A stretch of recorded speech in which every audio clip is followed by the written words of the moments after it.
Okay, here we are again. Let's get this going. There we go. So, a little late today. That's okay. Had stuff to do, that's all. We haven't seen this yet. What is it? I'll let this play out. Exactly what. And then we'll go from there. This is what Cinder has done. There are times when all of us need to stand up to danger. Sparks, look out! I can't, Ignitus. I just learned what I am. You can, Spyro. You can. You are a purple dragon, a very special creature. But right now, you must fight.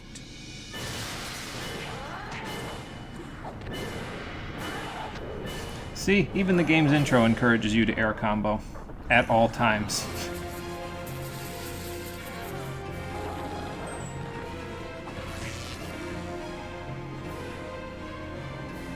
It's time to unleash the true dragon within you.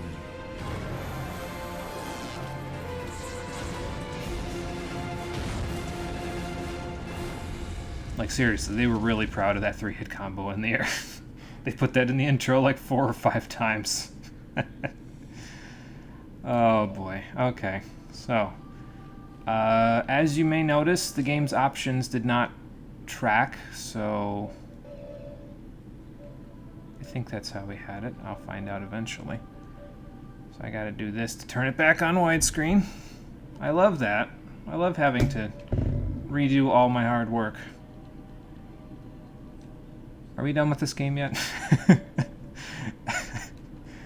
Oh, you'd think for the way I was ragging on it that this would be torture or something. No, this is more of a formality, a prerequisite to getting to the 2 games in this trilogy that I actually enjoy. But that's more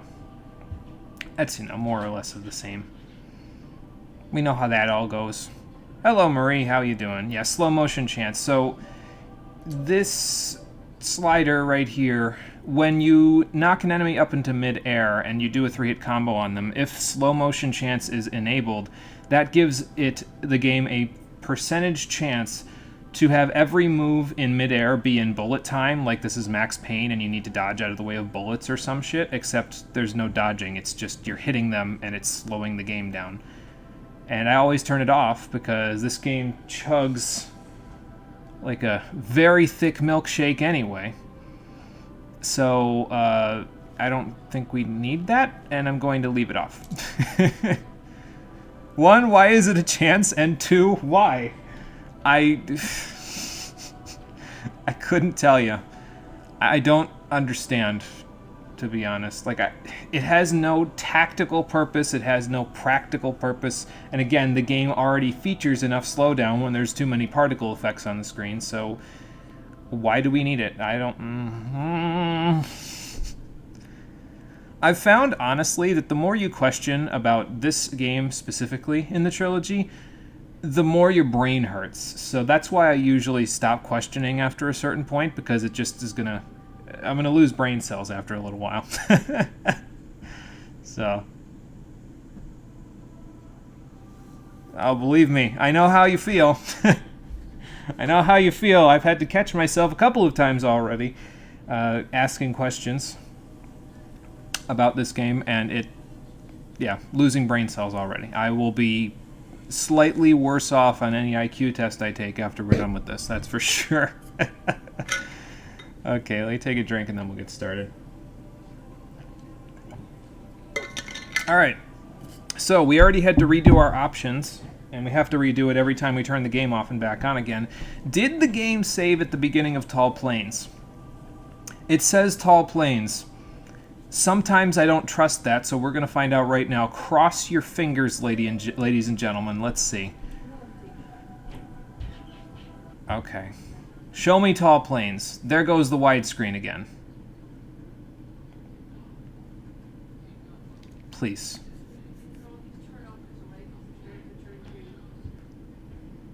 I'm begging you, The Legend of Spyro: A New Beginning. Don't make me do Dante's Freeze. Oh, thank God. You all have no idea how much I was dreading the thought at booting this up and me being back at the beginning of Dante's Freezer again. Like I said, the reason why I'm doing this in such a way that I get to the beginning of the next levels before I finish up the stream for the day is because this game doesn't really have a checkpoint system where it saves your progress when you turn the game off. If you have to turn the game off in the middle of a level, even if you save it properly, you're repeating that whole level over again from the beginning. Even all of the breath powers that you got, all the experience that you get, it's gone. So I have to play around this game. I'm not playing The Legend of Spyro: A New Beginning. I'm playing around The Legend of Spyro: A New Beginning to make it convenient. But that's just another little... that's another hole we're digging already, right? How you doing, everybody? Welcome back to The Legend of Spyro: A New Beginning, the stream edition. Last time, we started our adventure with our fish-out-of-water protagonist. He's not the snarky 90s mascot hero you remember. He's Elijah Wood in Lord of the Rings now. And we looked for and found two of the Elder Dragons, one at the temple and the other in Dante's Freezer. So today we're looking for more of them, and we're starting our search here in Tall Plains. So, your IQ can take a hit on a good day. It's in the fucking 130s. I mean, that's fair. It's, you know, it's not a huge deal. I don't care what my IQ ends up being by the end of this. It's fine. Hey, Nitro, how's it going? This is #1 bullshit. I mean, yeah, for sure. This game definitely needed more time in the oven. And, excuse me, that's why I'm not really willing to fully put the doubt on Chrome Studios here. I don't think they might have been like 10 or 15% at fault here, right? I'm really thinking it's Sierra, because I know what kind of publisher Sierra is, and we're going back 15 years at this point, but Sierra was like EA, except in 2006 they were behaving like EA does nowadays, even though they had no business doing that because they weren't nearly as large or capable of a publisher. I'm sorry for my dragonfly, he has ADHD. Anyway, let's keep going. See what we can find. Oh good, more enemies. Yeah, the other two games are better designed. Asterisk. And the asterisk is, unless you're playing the Eternal Night on the PS2 version. If you're playing the Eternal Night on the PS2 version, that one is exactly the same designed as this one. So, yeah, you end up having problems anyway. How about y'all just, I'm thinking, here I am thinking I had my fire breath out. Boom.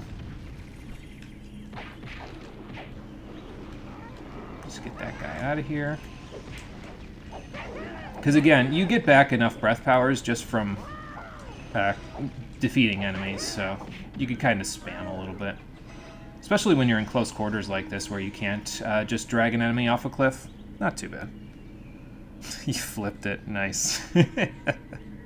Considering the third game is actually pretty fun, yeah, I think it isn't entirely on the devs. You're trying to fish for compliments, stop hurting me. No, I get ya. I try to look for the positives where I can with this game, too. The only trouble is that Chrome Studios also developed the PS2 version of The Eternal Night. And again, that one also needed more time in the oven because in reality, that one they had less time to develop than this one. If I recall correctly, I think they only got like 11 months for that one. This one they got a full 12 from Sierra. Oh joy. But, excuse me, sir. I'm trying to flame you and then put you in the air.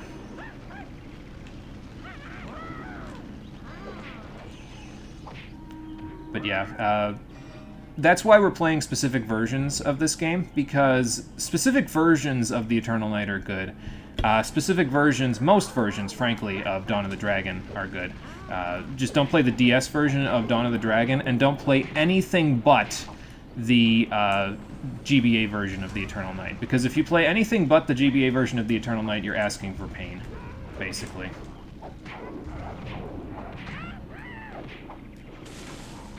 I'm glad that bounced off of my head, thank you. I'll take it. Boom. I can't see! Oh, that's... hang on. Do that. There we go.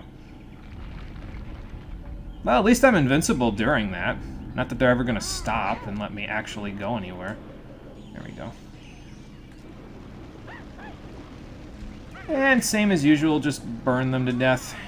Pretty much the way it goes in this game. Okay, get the hell out of there. I don't want anything to do with that. But you need to find those little switches to press, basically.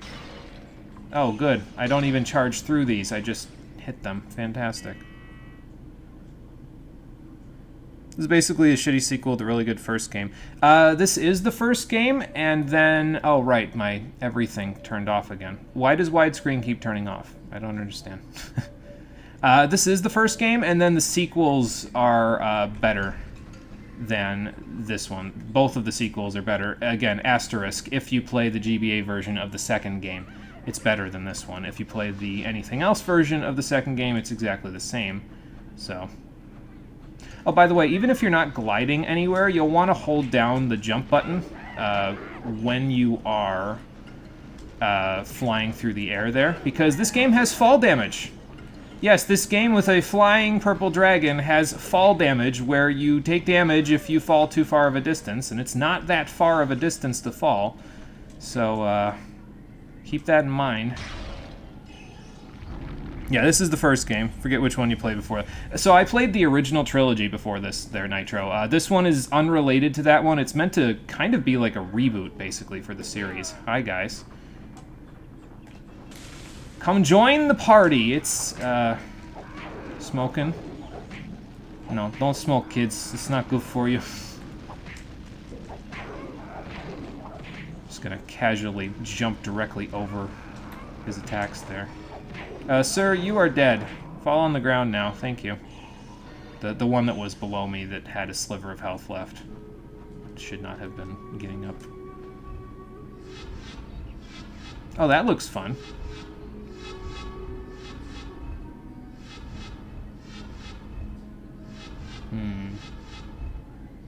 Okay, wait for it. Go now. There we go. I don't know how I didn't get hit there, but I'll take it. It's fine. Whatever. Ancient dart traps, because why not? Yeah, I played the OG Trilogy's remaster, yes. So Spyro Reignited Trilogy was the first 3 games. It's the remastered version of the original games that were made by Insomniac. This game and this trilogy was made by a whole bunch of different developers, and all of it was published by Sierra. That means we're rescuing the people in the cages, Sparks, yes. Because we're not terrible, I wanted to say human beings, but that wouldn't be true now, would it? So this is the part of Tall Plains where you can actually start putting them through fences and off of cliffs, and that's a good thing, because that means I don't actually have to fight these guys, which is fun. There you go. These guys that were down here just jumped off on their own. I didn't even have to do that. I was just trying to help. So were you going to bust out of there yourself? Forget this guy, Spyro. Come on. What did they want with you anyway? It's none of your business. Now move. I've got a tribe to save. Last I checked, I wasn't in your way, man. Some of the voice acting might sound pretty familiar to you, though. Like, we saw at the beginning of the game, of course, that they have, you know, like Elijah Wood, they have Gary Oldman, they have all these people. That voice actor there in particular, I forget his actual name, but that was the voice of Samurai Jack you just heard. Also, that Dreadwing died without falling off the cliff, but he definitely fell off the cliff. This is just going to turn into, like, me commentating on, this is the glitch that's happening right now. Here you go.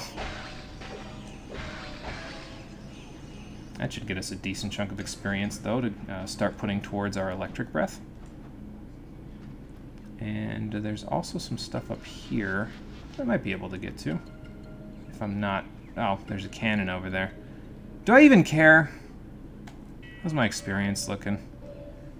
No, I definitely don't even care. Okay. Yeah, let's put some in electric breath. Let's get it to level 2.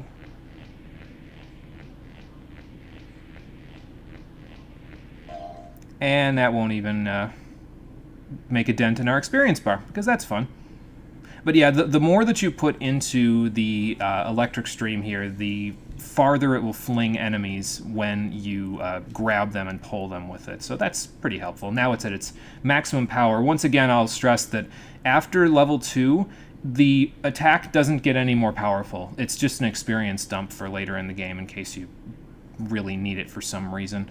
So let's put some in the electric bomb, even though I'm never going to use it, just to give you an idea about how much experience they're giving me here. Sure, I'll put some towards level 2 for this bomb I'm never going to use. Not like I got anything else to spend my EXP on. There we go. And we will have plenty of experience left when we next get a new power, so... Maybe the cannonball just glitched through you without dealing any damage. I mean, it's... it could be, potentially. I wouldn't put it past this game. Do you love how people are reselling our childhoods to us instead of making new games? It's good and it's bad, right? Like, it's good because it means that there's archival for the video games that we had in our childhoods. That isn't often a thing that they've actually focused on in the video games market. They haven't really focused that heavily. Just go off the cliff, sir. Okay, how about this? How about we just do this and then goodbye. There. That did it. When at first the electricity doesn't work, just do that instead. And that's all 3 switches, so now we can use that to get to the next part of the level, but I need to move because I'm about to get shot by a dart trap. Okay, there we go. That'll work. Do I go back for those? Yeah, I guess I do. It's not that far to get back to the pillars and stuff. And hey, maybe we'll get shot by the cannon again. MMOs need gold dumps, beat 'em ups don't need EXP traps or dumps. Yeah, I know.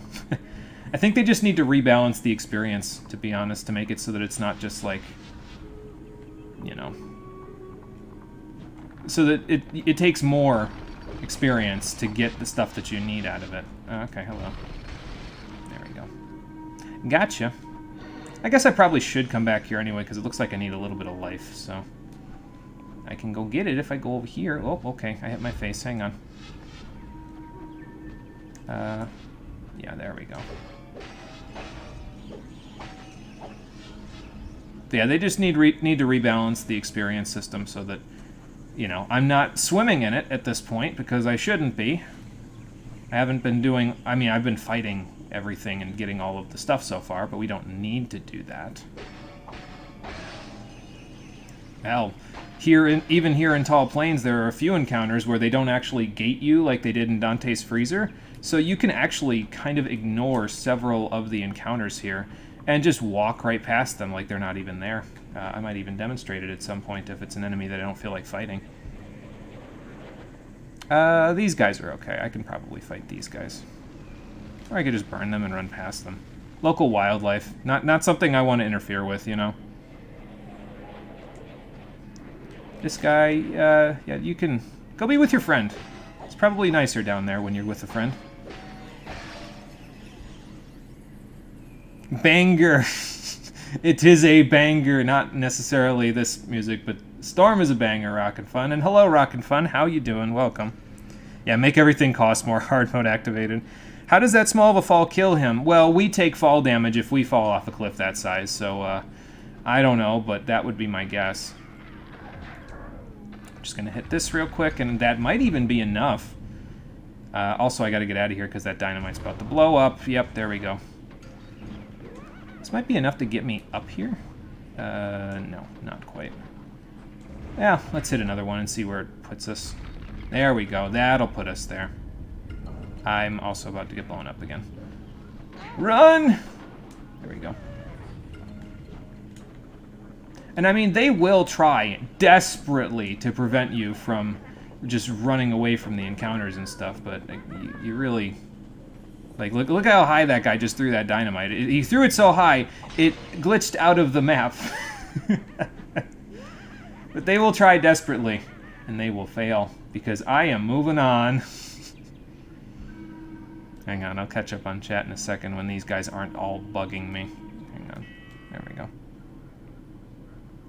Yeah, the dynamite does, in fact, friendly fire, yes. Kind of beat 'em up has enemy-friendly fire. I don't know. Oh, Storm is exploration music? Really? Wow, that's interesting.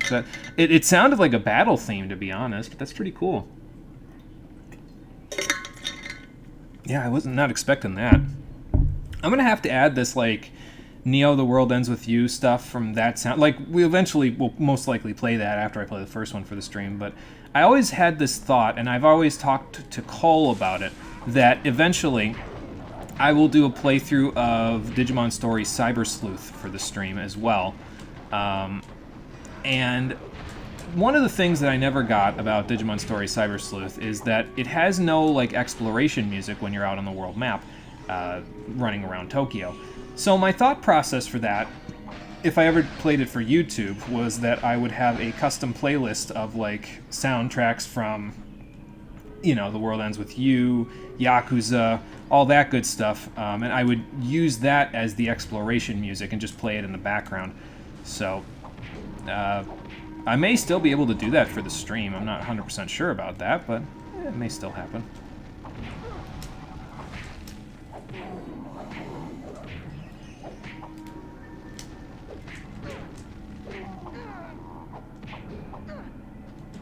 Sir, just die. Thank you.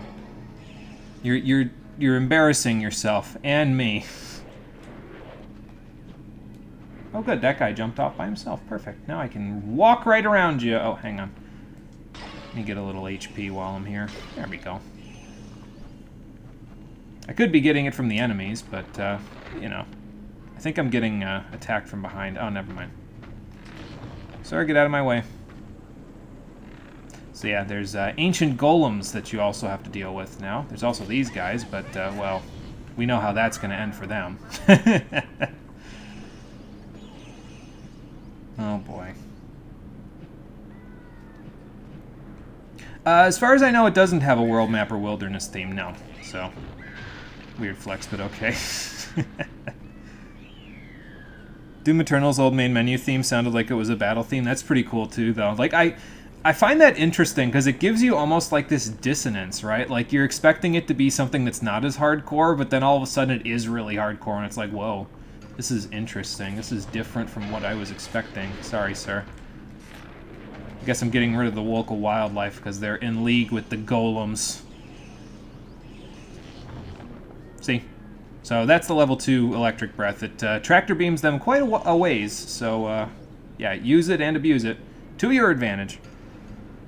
Storm is exploration, but they kept the idea that the music in the game is just the protagonist hearing it in his headphones. Oh, okay, yeah, so that would make sense then. Yeah, because he looks a little more like punk rock, I guess, than Neku does.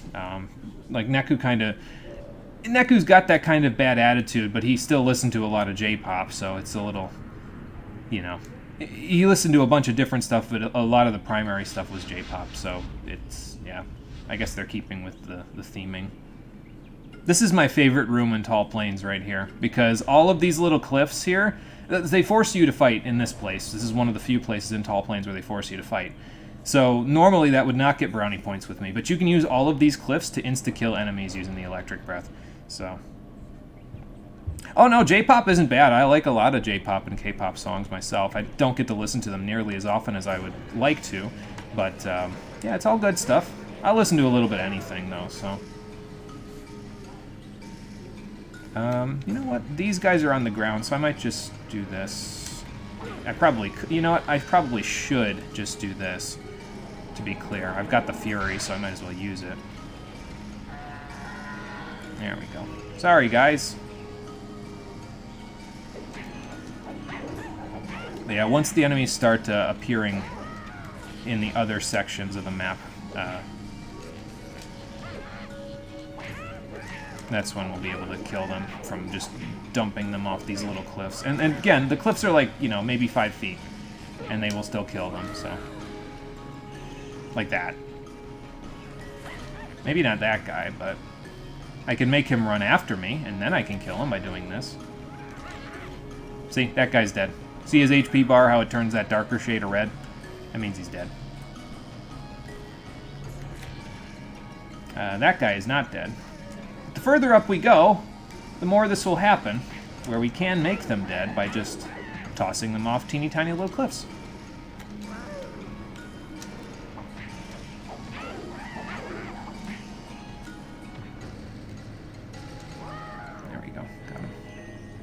Anybody else want some? Oh, there you are. I was like, wait a minute, where'd you go? I can't see! I'm just gonna blind fire! There we go. Yeah, these guys are a better example because they're up on higher cliffs, so let's go test out our electric breath and make it work. Yeah, the game was definitely chugging there. Listen to more rock stuff than Neko, even though it's the same fucking band. Maybe the band had a bit of an identity change, huh? In the time between. For some tracks you heard, you swear someone in the group really liked Rage Against the Machine because the vibe is huge. That's funny. Oh boy, I can't wait to listen to more of that then.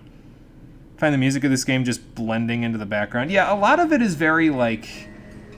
It's fitting, I think, for the area that you're in, but it's kind of bland.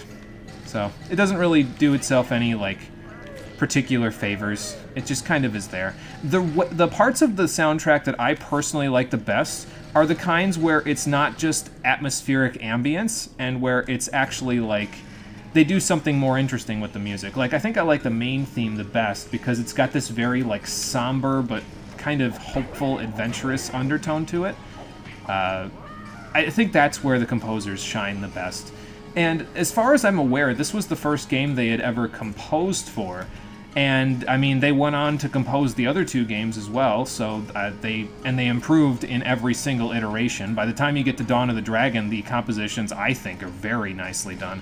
Of course, one of the reasons for that is because they started using leitmotif in Dawn of the Dragon, so that might be... We all know I have a bit of a soft spot for leitmotif, so that might make the difference. I'm just gonna bunch those guys down there until I kill them all, and then... Hey, look, one of them killed himself. But yeah, so like if we jumped from up there down into the center here without using glide, we would take fall damage. So, not gonna do that. There we go. Just get rid of him, let the gems come to me.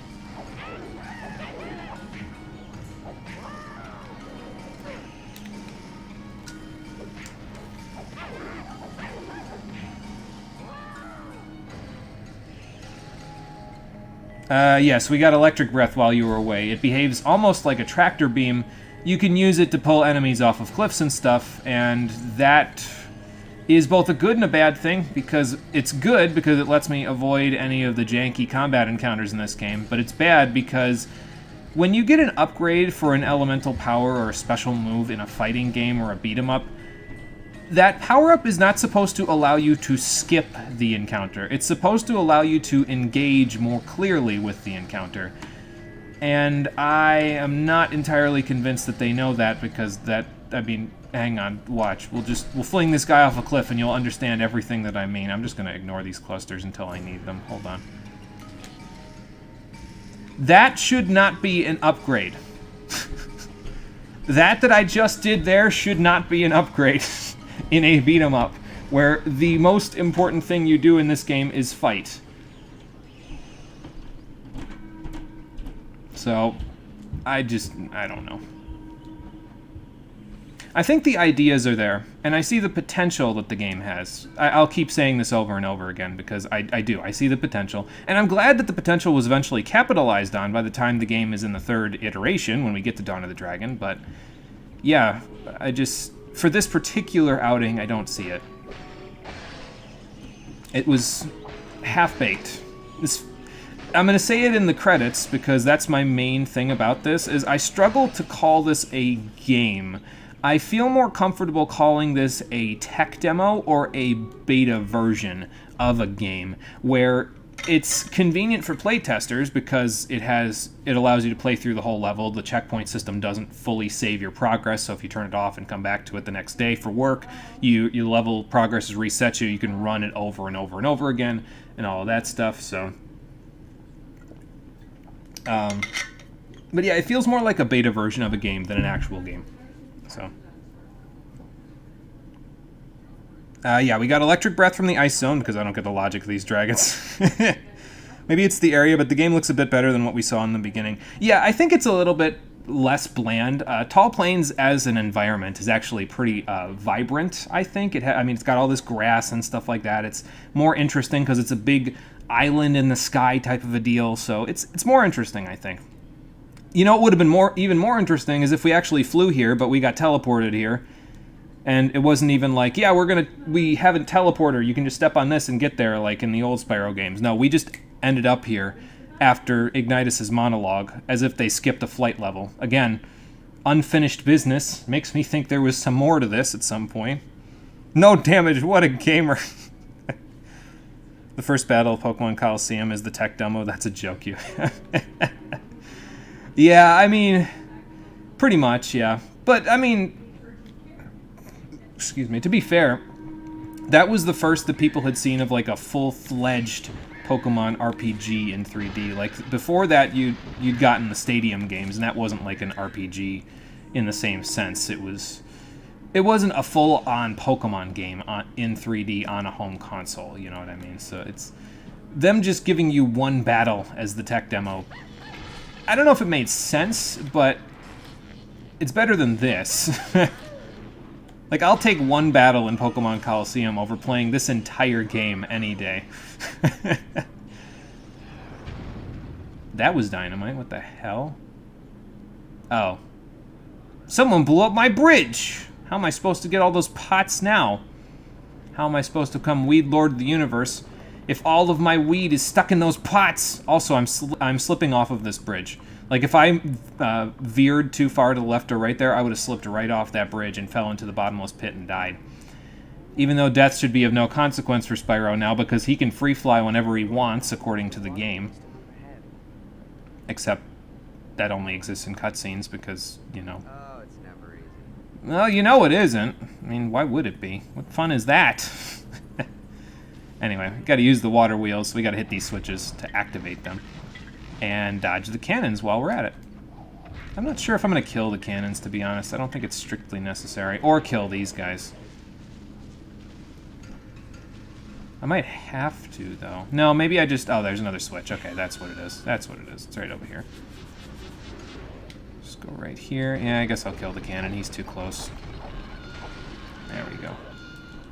Excuse me, sir. Be with you in a moment. I didn't even hit that, and it still worked.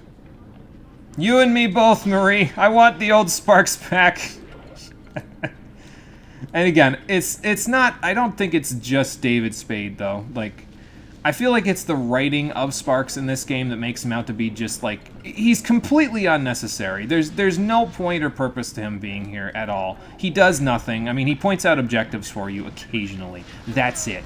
He has no purpose outside of that. And his commentary... Again, it's supposed to be like Spyro's the, you know, adventurous, general, lawful good type of a person. He's like the snarky, sarcastic, okay, I'll come with you kind of a sidekick. But it just, he doesn't really come across that way. He just sort of comes across as a big old asshole most of the time because what he says just, it provides no merit to the situation whatsoever other than, I'm just going to dunk on you because I can. Okay, Sparks, whatever, just... Let's just move along, please.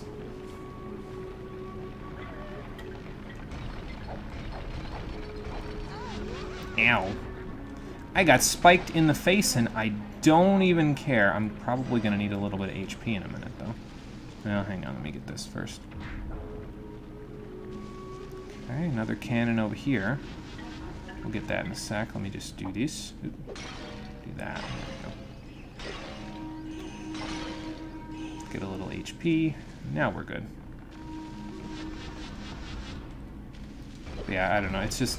They don't require you to engage with the combat system. They don't require you to really engage with the story all that hard because there isn't a whole lot of it.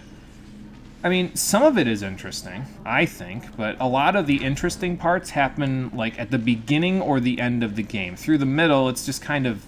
Go to level. Save Elder Dragon, fight a boss. Go to level. Save Elder Dragon, fight a boss. Not a whole lot going on there.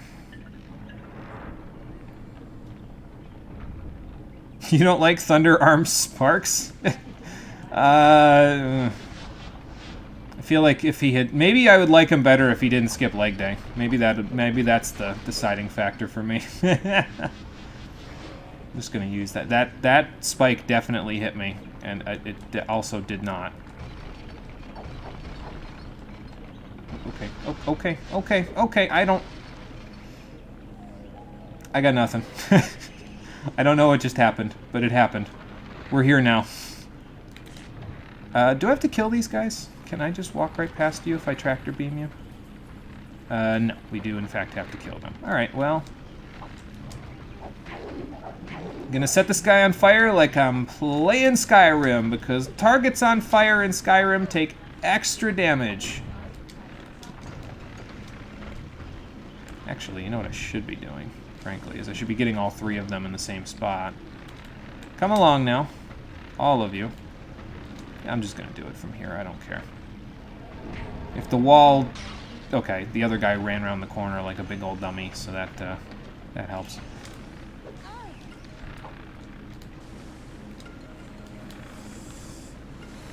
Sir, I am still burning you, despite the fact that you have your arm up in the air. That is not helping you. There you go.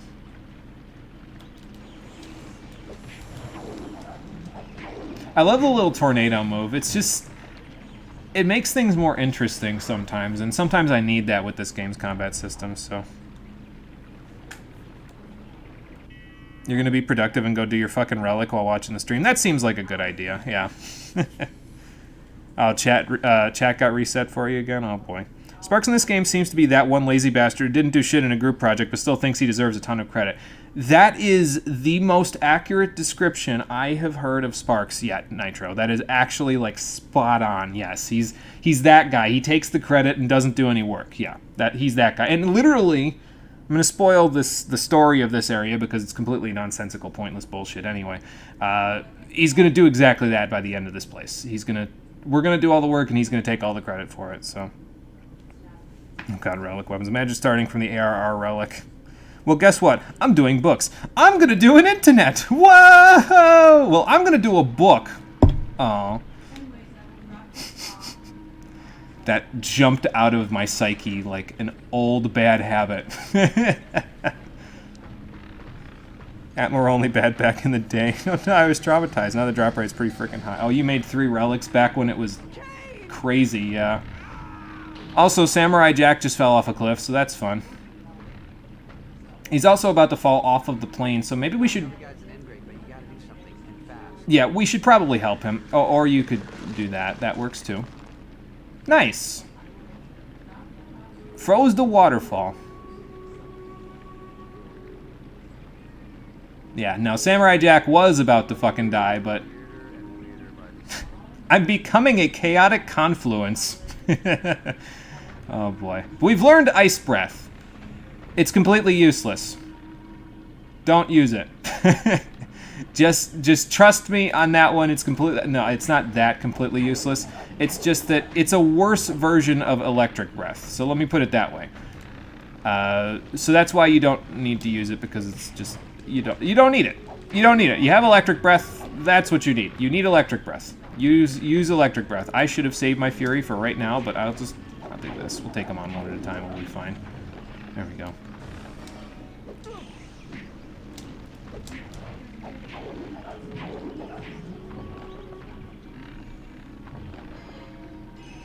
Oh good, we slip and slide on this ice. That's fantastic. Another reason not to use Ice Breath, you slip and slide on it, like you don't have claws or something. I mean, I guess that's fine. That would make sense. I'm not going to bullshit over that, but... Yeah. Okay, since you want to be that guy, how about I do that to reset your AI pattern, and then I burn you for forever until you die. There we go. But yeah, like, look at how much... mana I get back just from killing those guys, like, and there's these over here, so. I guess I can kind of show it off. What does Ice Breath do? So it's on the D-pad. We can use it on this guy, because why not? So it shoots out an icy stream, and that slows large enemies, including their attacks.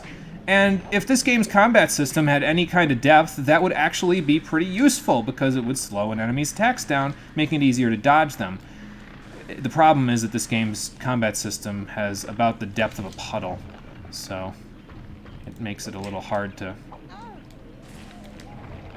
recommend it.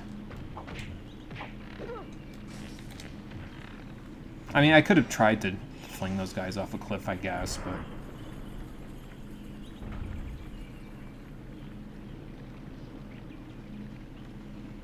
Ice breath that we don't have in gameplay yet, that's jarring. Yeah, so we have the breath power, but we don't have the bomb power. So that's how the breath powers in this one work, is Spyro learns a new breath because of some circumstance in the level that happens.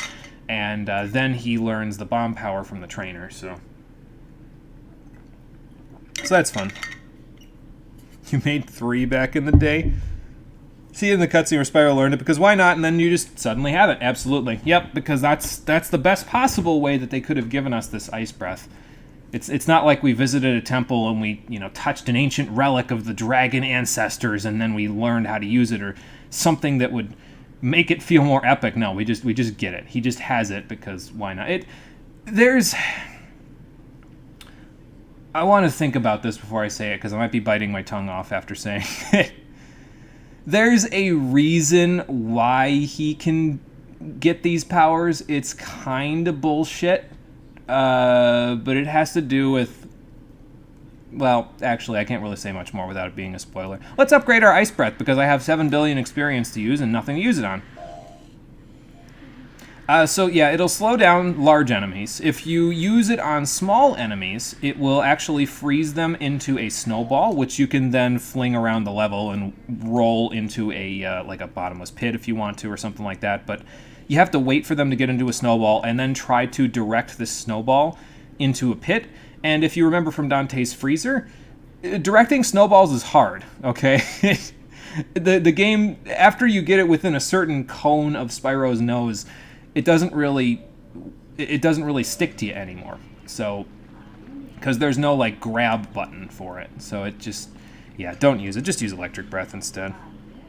Hey, Conker, it's going good. How's it going for you there? Why didn't he have Earth as his last element in Dawn of the Dragon? What do you mean Bomb Breath? Oh no, he has Earth as his last element in Dawn of the Dragon. He is. We're getting a little ahead of ourselves, but you can kind of see the thing here. Earth Breath is his last breath, but we don't get it in this level. We get it in the next one, so.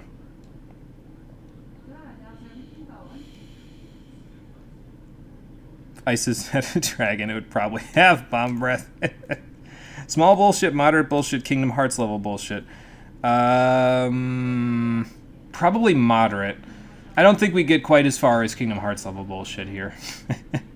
So. My EXP's not going down because I have too much of it. So that's why. Oh, good, a thing right behind me. Guys, I'm just gonna grab these and then go for it. I'm gonna leave you alone down here with your dynamite friends. Come here! And then go away. No, join your friends down there. Thank you. And then the best part about this is that when they fall off of cliffs, typically the gems just magnetize directly to you. So that helps a little.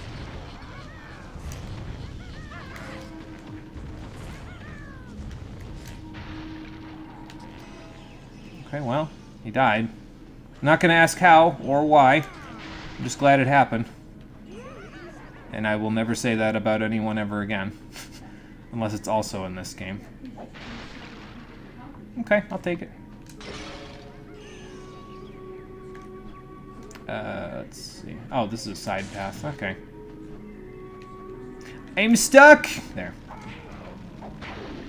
I also can't see, but I can see the pummeling happening. It's like in those cartoons where, like, they zoom out of the, the fighting, like when someone's about to give another person a beatdown in a cartoon. And it just zooms away from it, and it just shows the screen rocking like there's an earthquake every time it hits. Oh, boy. Oh, here we go. This is the way I'm supposed to go. Wow. Watch where you pointing that thing. You're gonna hurt somebody. Namely yourself. Or me. Potentially. If you ever catch me. You'll never catch me, copper!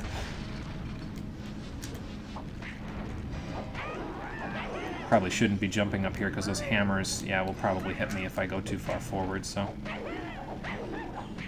I've gone off the deep end, ladies and gentlemen. I have lost myself in the stupidness, the stupidity of The Legend of Spyro, and just said, nope, I'm just gonna exist in this world where I can fling this man off of a 2-foot tall cliff and kill him. Yep, that works.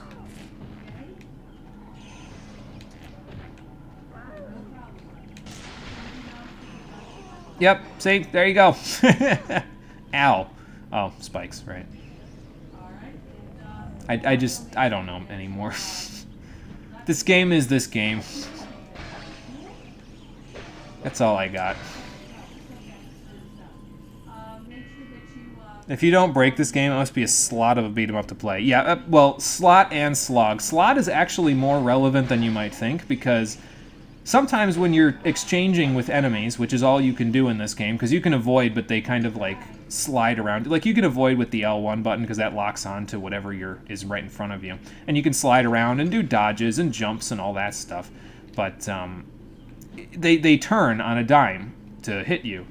And in addition to that, if you're just exchanging with enemies, sometimes they can just directly interrupt you. They just have hyper armor for no reason. So it's just, yeah. It's more fun. It's like Rockin' Fun is saying there. It's actually more fun to break this game than it is to actually play it. So, it's more fun to just throw them off of chest-high obstructions and kill them instantly than it is to actually play the video game. And again, for a beat-em-up, that is not a good thing.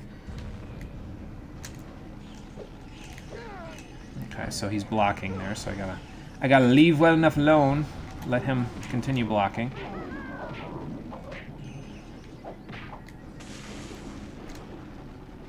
Just let him burn for a few seconds until I can do that.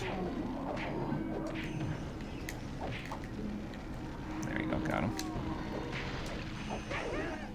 I hope I don't come down on those spikes. That would suck.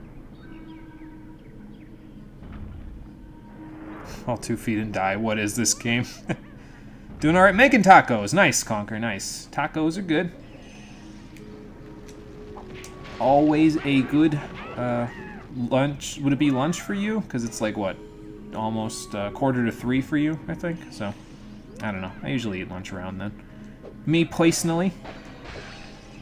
Welcome back, Nitro. I actually didn't even see you go, unfortunately. Oh, I see. Okay, you guys were... Is that a shower stack? Bulls don't use toilets, silly. I kid now, oh boy.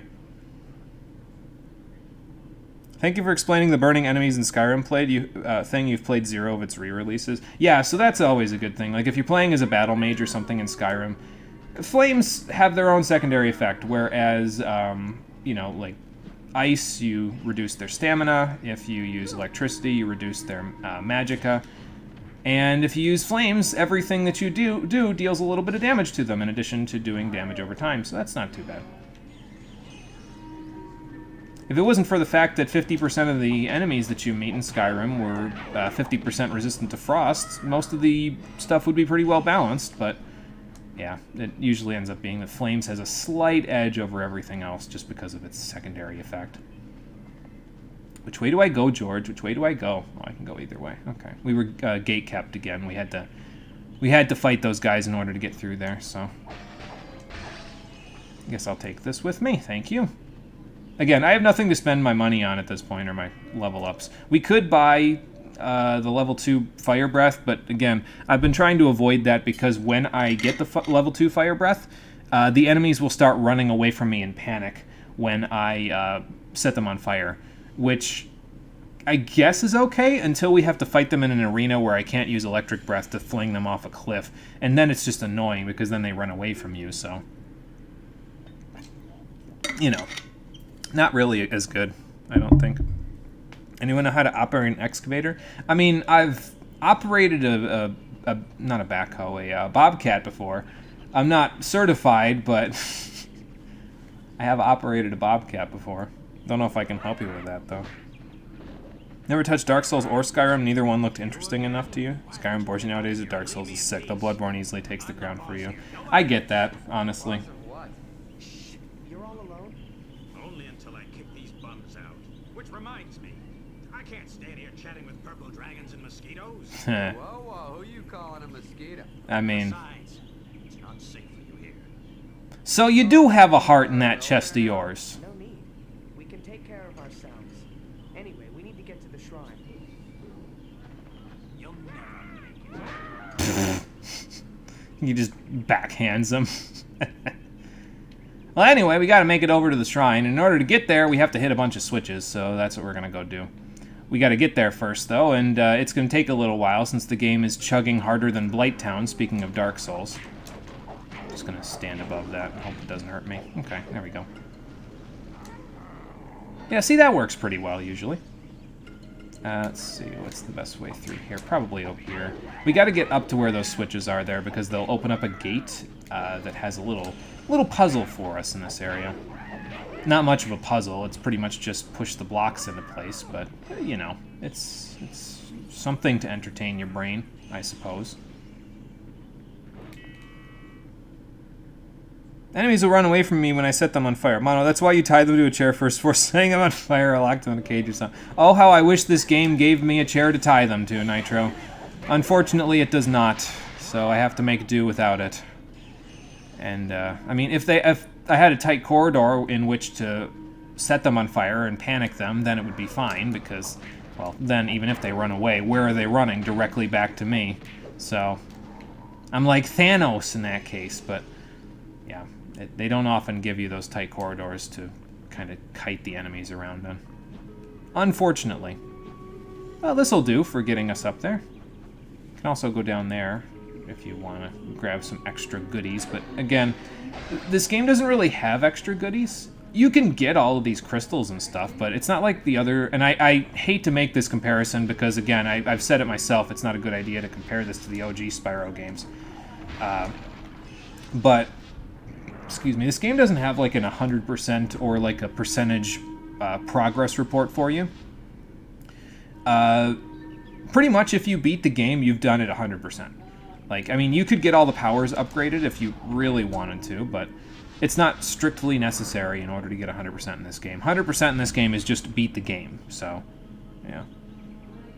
Actually, you can't be set on fire without your consent. Easy, just say no. Oh, okay. Curses, foiled again. I have to keep remembering to hold X so I don't take fall damage. Again, how does that even work? You can free fly, Spyro. The cutscenes showed me you could free fly.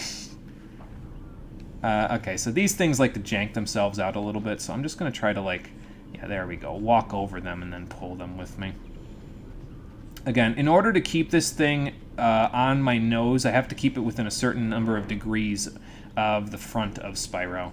So it's, yeah, a little bit janky, but we'll make it work. That, speaking of janky, that health gem is going to be there for a while. I think you can, yeah, there we go. Adjust the camera and center it if you press R3. At least they programmed that in, thankfully.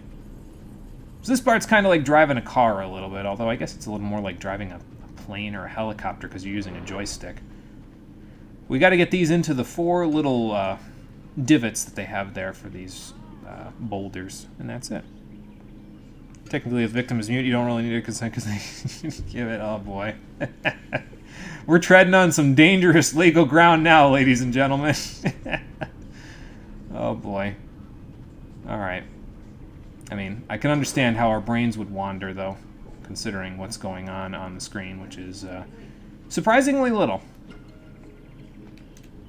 You know what this level kind of reminds me of, now that I think about it? Is it kind of reminds me of Outland. Anybody played Outland in this here chat? It was a Ubisoft, it was published by Ubisoft, but it was an indie developer game. Came out like 2010, I want to say, 2011. It's not a bad little game. It's kind of like a Metroidvania-esque game. What it does really well that I really like is it does a lot with color. Because you have 2 distinct colors that you can use to dodge. It has quote-unquote bullet hell elements in it, but I say quote-unquote because in reality, you can change your color and dodge bullets of that color by changing to the match the color of the bullet. So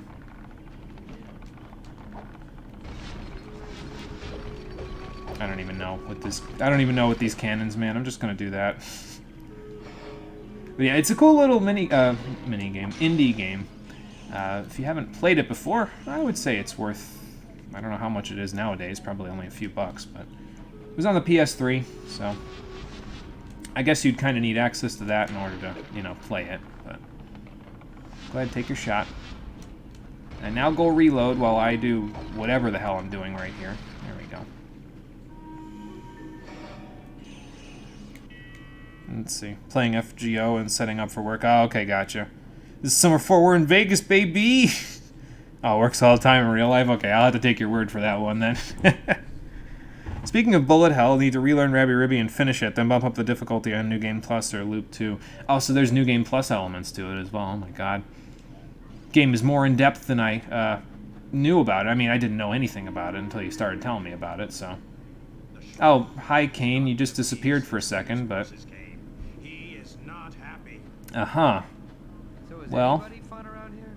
I mean, maybe when he's appeased. The god of the shrine alone.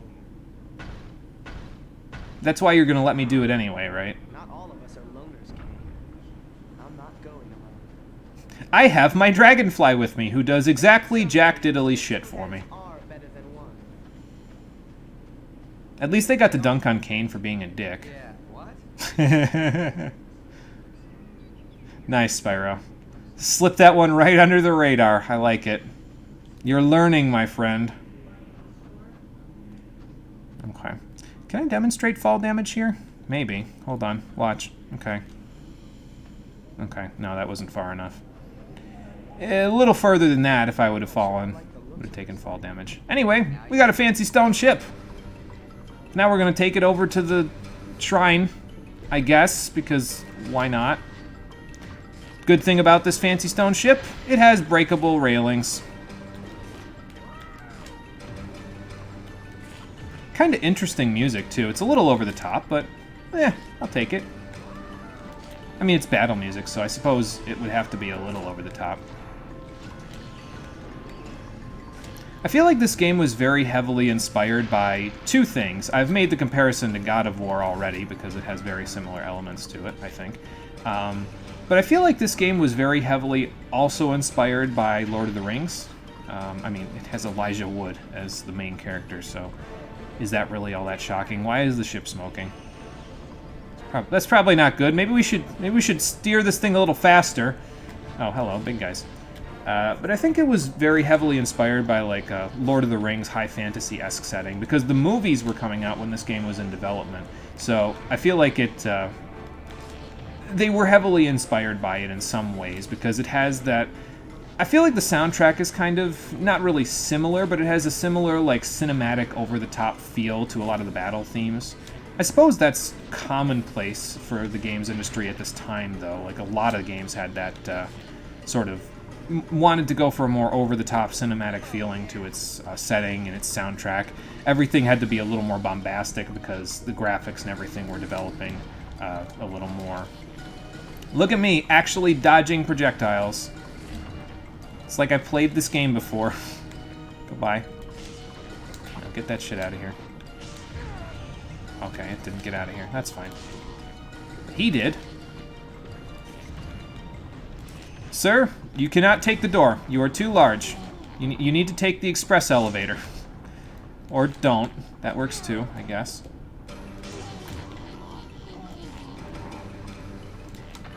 These guys are really, being a pain in my neck. I know how to fix that. I just need to get them up in the air first and actually, you know, do something with them. Alright, well that guy's dead at least. Sir, you need to get off this flight now. No ticket! There. Oh, okay. Hi. You can also do this if you want to get them off the flight. You could just send them flying like that. Or that could happen. What the fuck was that? I want to do that again now. Hold the fucking phone. I'm gonna do that again. Hang on. Yeah, do that again. I know. The next big guy I see, I'm doing that again. Hold on, let me get rid of this guy first. There we go. Alright.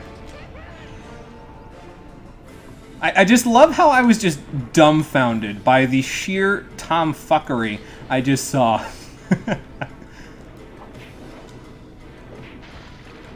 Well, it didn't happen for that guy. Maybe he's too small to do that. I don't know.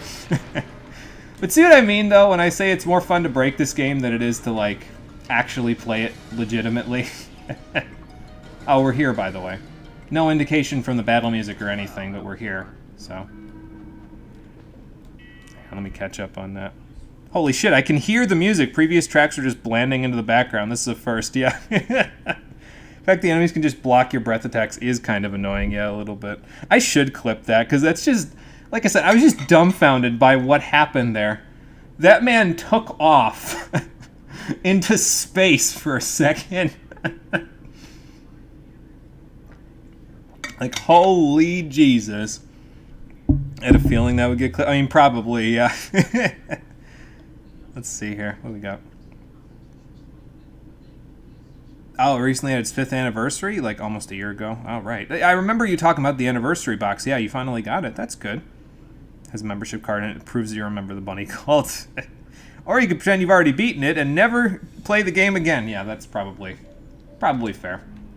To be clear, once we beat it this time, I will never have to play this game again, because I'll have an archive of it if I ever decide I, for some reason, want to bang my head against the wall for 7.5 hours and go back to it, so.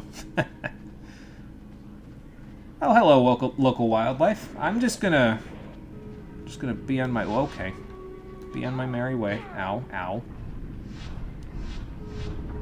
Ow. I'm gonna get through here without dealing with any of that stuff. Oh good, more of these switches. Fantastic. Oh, okay, it's just the one. That's fine then.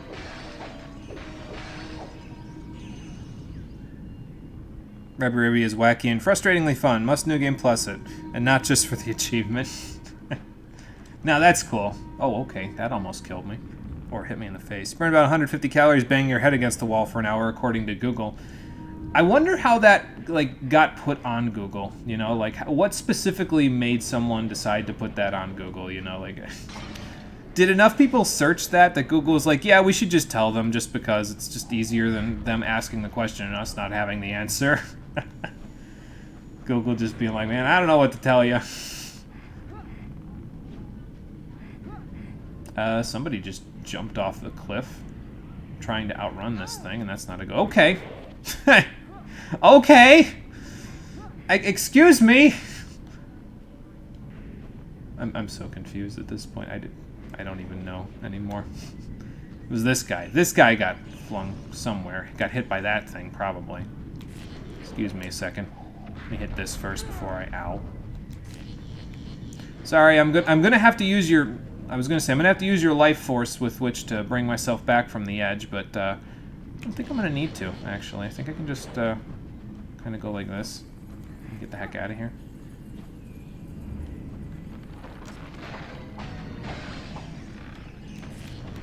Sir, you're gonna have to, yeah, you're gonna have to leave.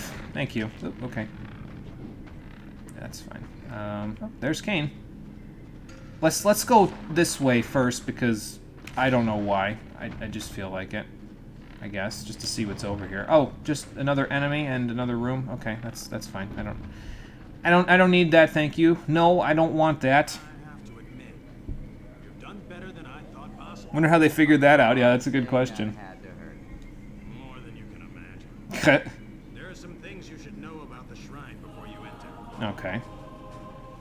Like Cinder is there right now? Does that have anything to do with it?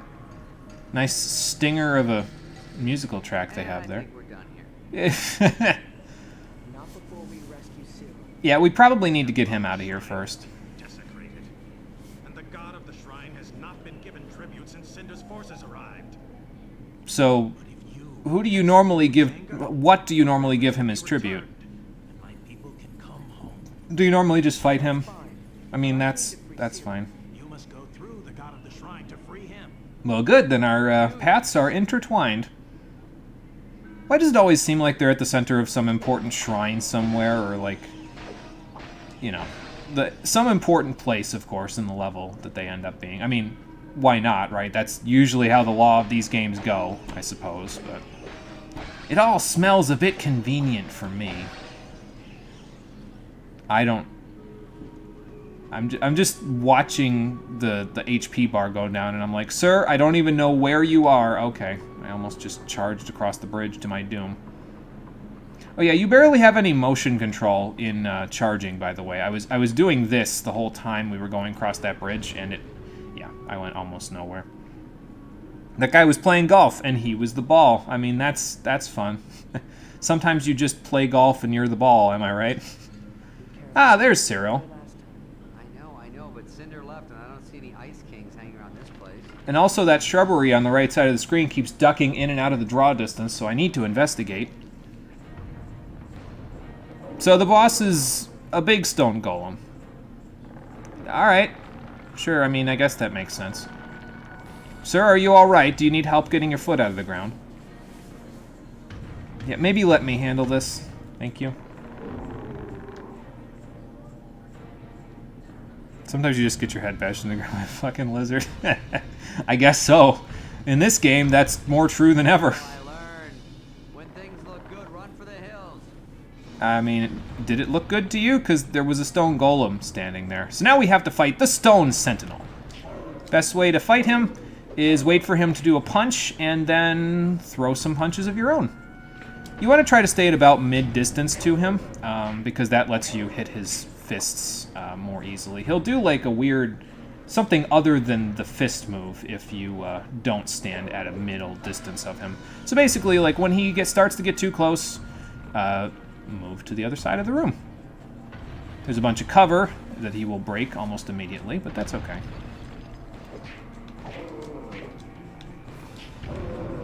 There we go. And as usual, our fire bombs do an extensive amount of damage. Now, he has a lot of HP, but well, we can deal with that. That's fine. There's plenty of healing and stuff all over the place, so, wow. Ow. What? We'll be good. Okay, I'm coming in 1 second. Don't worry about it if you can't see or if the game is slowing down. It's normal.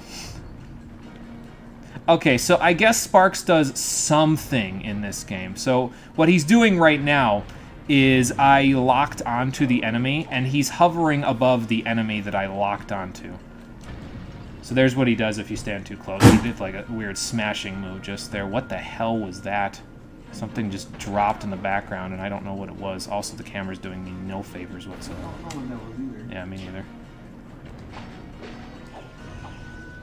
Yeah, something just dropped off in the background, and I don't know what it was. There's ghosts in here. It was loud. The spirit of the Sentinel is haunting my room. The trigger, by the way, for when to hit him there, or rather the best time to hit him. Okay, so he does like a punt, basically. He tries to punt kick you. So you see how he like adjusted his shoulder a little bit when he was about to throw the punch? That's when you want to dodge, is when you see him adjust his shoulder. So like, we want to wait for it. So let's let him do his attack first. Wait for it. Now dodge. So you see how he adjusted his shoulder. That's when you dodge. So nothing really to it. It just kind of... Ow. Nothing really to it as long as you can aim at him properly. There we go. You can dodge to the right as well. I usually just like dodging to the left because it's away from his fist. So, but yeah, definitely don't stand too close because you don't want to get punted. Not that there's any bottomless cliffs to get punted into here, at least, so that's good. No, that was way off. I probably shouldn't have done that right away. Could just do that, too. It doesn't seem like you need to actually, you know... You don't need to wait for him to do that in order to damage him, by the looks of it, so... I just like to do that because it lets me engage with the boss in some way other than just killing him, you know? But that's it. Stone Sentinel defeated, Tall Plains complete.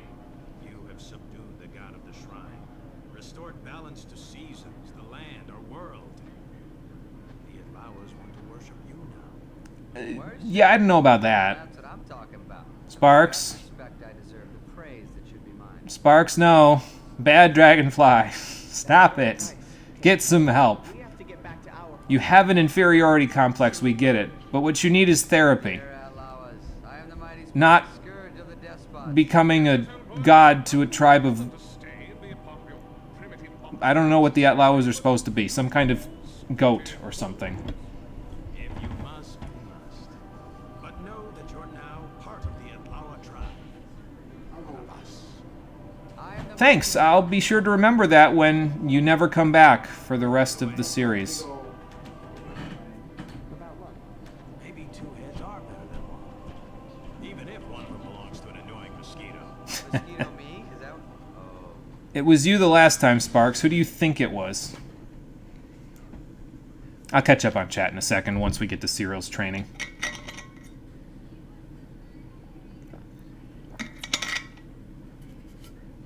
I'll catch up on it right now because the game's loading. You accidentally fired your gun. You're in my house. Okay, well, at least now I know what it is. That's fine. That's fine, Nitro. Tongue of yours from incessantly wagging.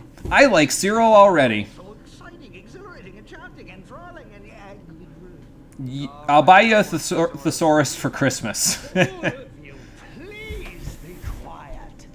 It is certainly encouraging that Spyro has been able to free two of you to allow this reunion. But I had a decade of peace without you. Of course. And now it's so loud in here I can't hear myself think. How do we proceed? I believe I can help, Igniters. Okay. Well, young chaps, since you learned a few things about ice on tall plains, I mean, I learned one thing about ice. training room so that I can teach you some more. The Well, fair legacy enough. of the great ice dragons of yore. My ancestors, who come from the best of this somewhat big dragon lineage. He's supposed to be like this noble dragon, and everybody gets sick of it, but it's like, I don't know. Be a certainty. He's got a good voice actor. I like what he's saying. He's helpful. Business is odious to the extreme. And I don't see everything that Voltaire just said. So, yeah, I don't know. I don't know what they're talking about. Let me catch up on chat before I move along here. Yeah, Steve was in the background, yeah. We were both just as spooked by that Oh, thing going off in the background. I don't know what it was either. it was really loud. Hate other levels of service desk support. People get assigned no tickets, then just randomly pass the buck to someone else. Oh boy. Shirk all responsibility and just pass it up, yeah. We did rip and tear, absolutely. Oh, chat was refreshing again. You lost in Ronald McDonald's old meth lab he had under your house. You think you're almost out? Well, let me know, Nitro. I might know a shortcut that you'll be able to take. We'll see. Hopefully you find it. I think I left a couple of markers for whoever got stuck in there. That was a fun time when I had to engage with that, unlike this game's combat system. Sparks would have a real bad time in prison. Oh, he sure would. Yeah, get some help, indeed. Makes sense for Spyro having his normal elements in Dawn of the Dragon. Yeah, and he had these four elements as, since he got passed away from Insomniac to other developers, he's had these powers. I think he had fire, ice, electric, and earth in Enter the Dragonfly, if I remember right. Or maybe he had bubble breath instead of earth breath, but they switched it. I don't exactly know. I've never played Enter the Dragonfly for more than 2 minutes without getting disgusted, so... Been a little while now, but have you seen the amazing, outstanding trailer of Final Fantasy Strangers of Paradise? I probably watched it once and then completely forgot about it because I don't remember anything about it, to be honest. So, game isn't even out yet and it's been memed to hell. It's amazing. Oh boy, I'll have to check that out.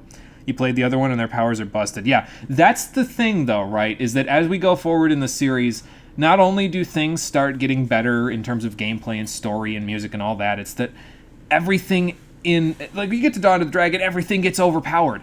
Everything is balanced because everything is overpowered, and it's great. But we'll get there. One step at a time. First, we got to do Cyril's training, so let's go do that while we're here. Yeah, I'll have to go check out the trailer for Strangers of Paradise, Strangers in Paradise. I don't know what it actually is, but whatever it is, I'll have to go check it out after I'm done just to see the meme work. All right, Cyril, teach me your ways. I should probably get Ice Breath on first. Certainly fire and electricity are nice sidelights.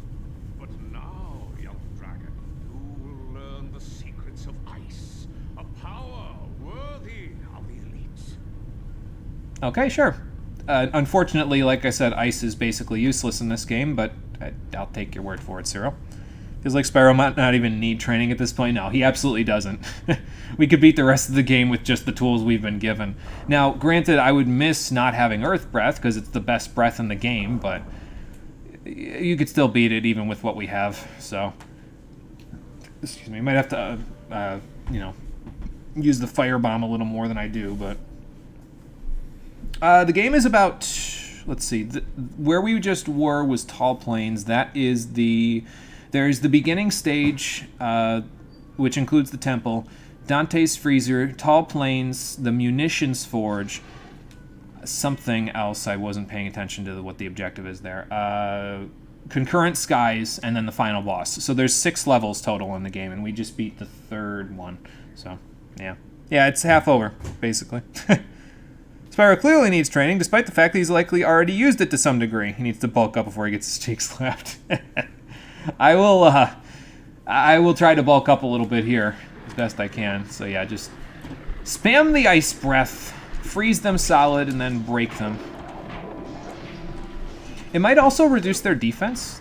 I mean, I wouldn't be shocked by that, frankly. But yeah, it also freezes them into blocks of ice like that, which then explode. I guess it can be useful as an alternative to, like, let's say, Fire Breath. But yeah, usually Fire Breath works well enough for me where I don't need to bother with exploding them. So I guess it stopped him right in his tracks, so I suppose I could try it out. I mean, I don't see why not, right? Beginner's luck, I'd say. Okay, so that's supposed to be the pompousness. Oh, it's beginner's luck, but I don't know. I like Zero. He's cool. I think all of the Elder Dragons are fairly cool in premise, as a premise, in theory, but yeah, I don't know. Okay, now first let's get this guy and that guy while he's right here. Now that's 2 down right away, so that's good. That is one thing about the Ice Breath, is that it has a fairly decent range to it. It's kind of similar, now that I look at it, to like the liquid nitrogen gun from Ratchet & Clank Up Your Arsenal. It's got a decent range to it, and I mean, you can clip stuff with it fairly easily. Like, I just clipped both of these guys with it, so... No, I did that too slow, apparently. Alright, that's fine. Okay. Over here. Just collect up a few things, and then we'll try it again. Yeah, I'm ready. It's halfway over already. We'll be done with this on Saturday, yeah. If I ever get through Cyril's training. It was a full-price game at one point, yeah. At least it looks kind of neat. Yeah, it's cool.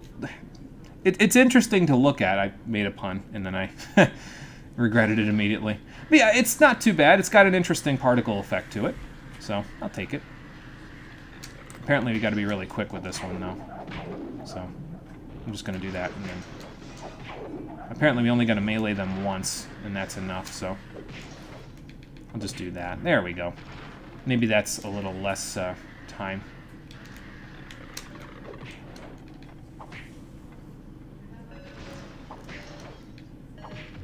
Because we're running out of time again. Come here, you. There, he's dead. Stop attacking. Back for more? I think we did it. This way, oh Mob 1. I think we did it.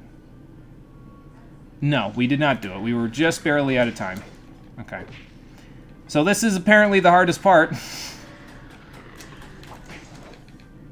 Alright, we gotta do this quick this time. I don't remember this being this quick, I guess. But maybe I'm misremembering it. Okay.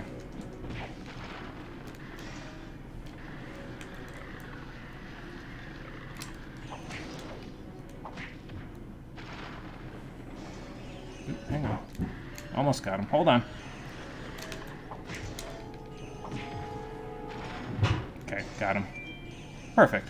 Even a completely blind dragon finds success once in a while. Well, I would hope so. I mean, the rest of his senses would have to be pretty good if he was completely blind. That's the pun you avoided making. Yeah, I was apparently not so lucky. Ice Breath has some pretty nice range on it. Can you just not go airborne? Really, guy? Okay, so now we get the bomb power. Ice shards. So, let's give it a shot, shall we?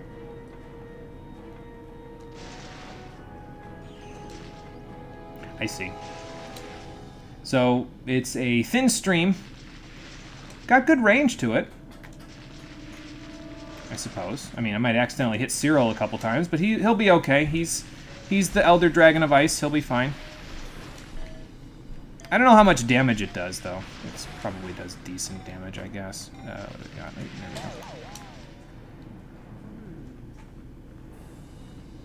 we go. I couldn't hear if we did it correctly. No, we did not do it correctly. Alright, that's fine.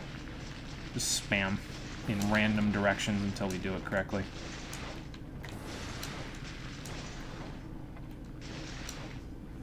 Oh, there we go.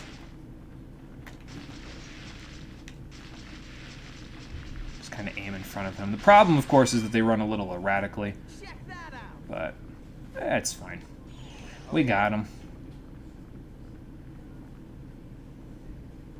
Yeah, I don't know. These trainings are pretty well unnecessary, but I suppose at least they provide a bit of a challenge to you, you know?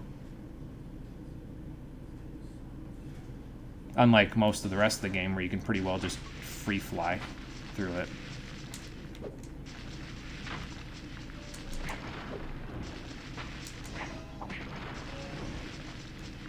Yeah, I don't remember this one being this quick, but apparently it is, so...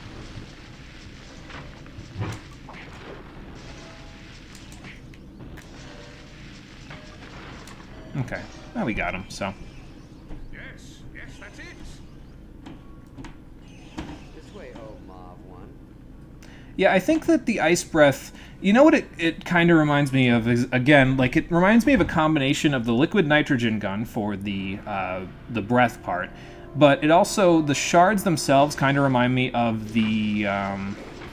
what's that one from Jak 2? Is that the Vulcan Fury? The gun that fires the needles in Jak 2, that one, and in Jak 3 by extension. So.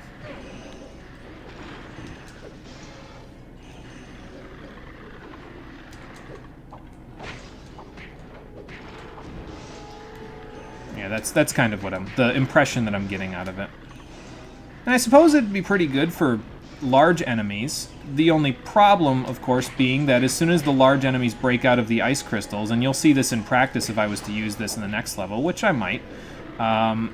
In practice in the next level, if the enemies break out of the ice crystals, they can instantly melee you out of the ice crystals. I distinctly remember that happening when I used this power before in the next level, and it is not good at all.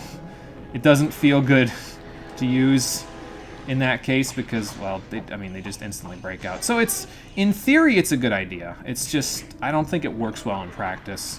Here's the Ice Fury.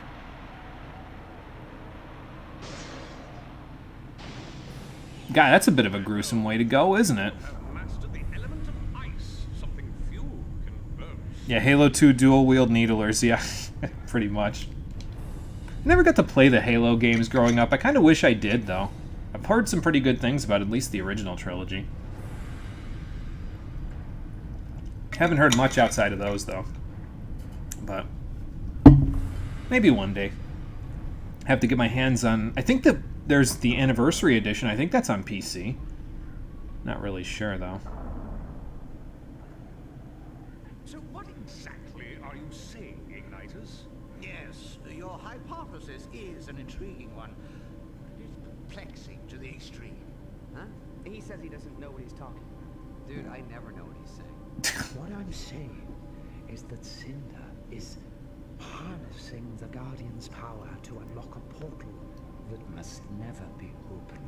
Why? What's behind it? What's behind this portal? Yes, thank you for saying what was on everyone's minds. What does concern you is getting to Munitions Forge and freeing Terrador before she can create another crystal from his powers. I don't understand this, right? Like, it feels like Ignitus changes personalities a little bit sometimes in this game. Like, before this, he was trying to be, like, this fatherly figure to Spyro. Now he's being coy for some reason. Like, he's not willing to... That doesn't concern you right now. Like, why? If I don't rescue Terrador, it will concern me, because then whatever's on the other side of that portal, she'll have all the orbs she needs. So... There's always something special about the first tribe you save. You know?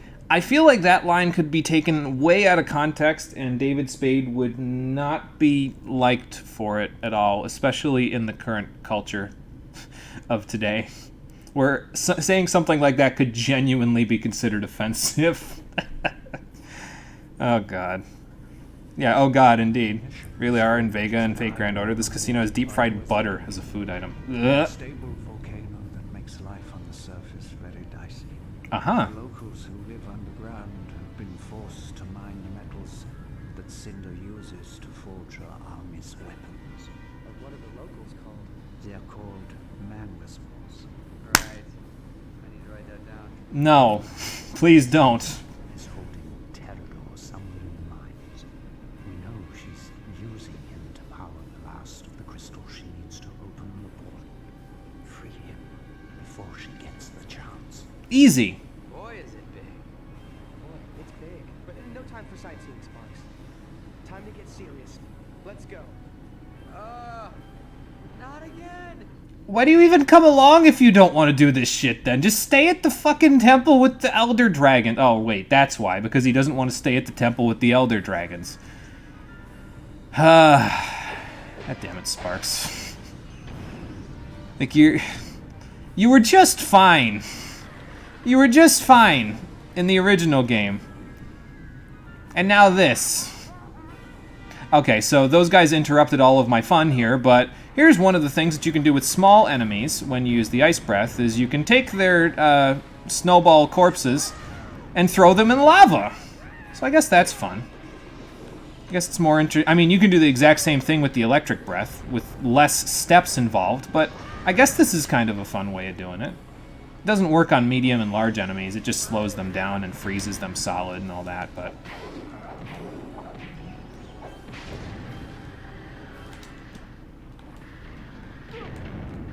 Sir, you need to die. Thank you.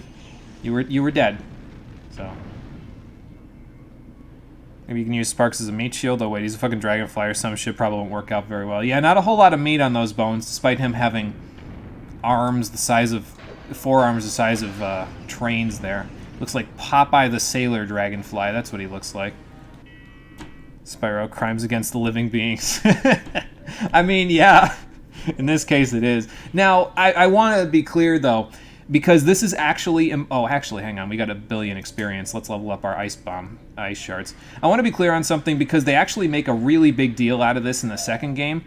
When Spyro is fighting these apes here, he's not actually killing them. And they never explain why that is, but he is not actually killing them because they make a big deal out of it at the end of the second game that he's never really killed anyone. But I think what happens with these apes is that they have some sort of a pact with an antagonist that we have not yet been told about. The reason why Ignitus is being coy.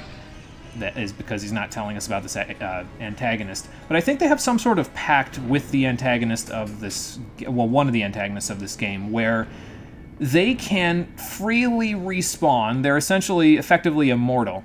The only difference is that when they respawn, they die wherever they are. They respawn back at their home base, and they lose all of the gems that they've plundered. Because the gems are spirit gems from the dragon ancestors, so they're kind of important. But they lose them when they die. Like, let's say this guy, we just threw him off a cliff. When he dies, quote unquote, he loses all of his gems. So the gems are kind of, in this case, again, my theory, not ever actually explained by the game. The gems are like souls, because you lose them when you, well, the apes lose them when they die. So, that's my theory, anyway. I don't know how true it is, but... I would think that's what it is.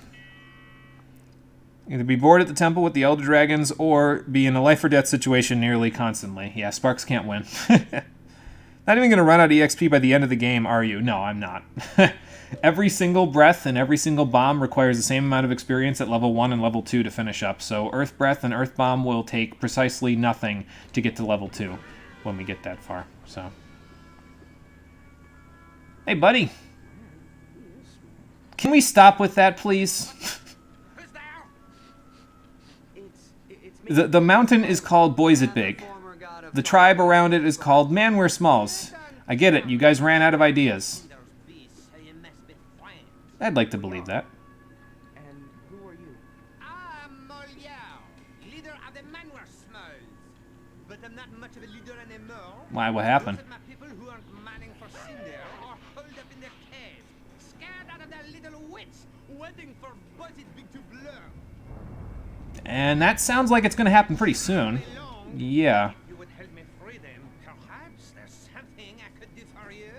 I mean, possibility. I don't know. We're here to rescue a big friend of ours. Is he a Mate Dragon? I'd like to believe so, yeah. Why?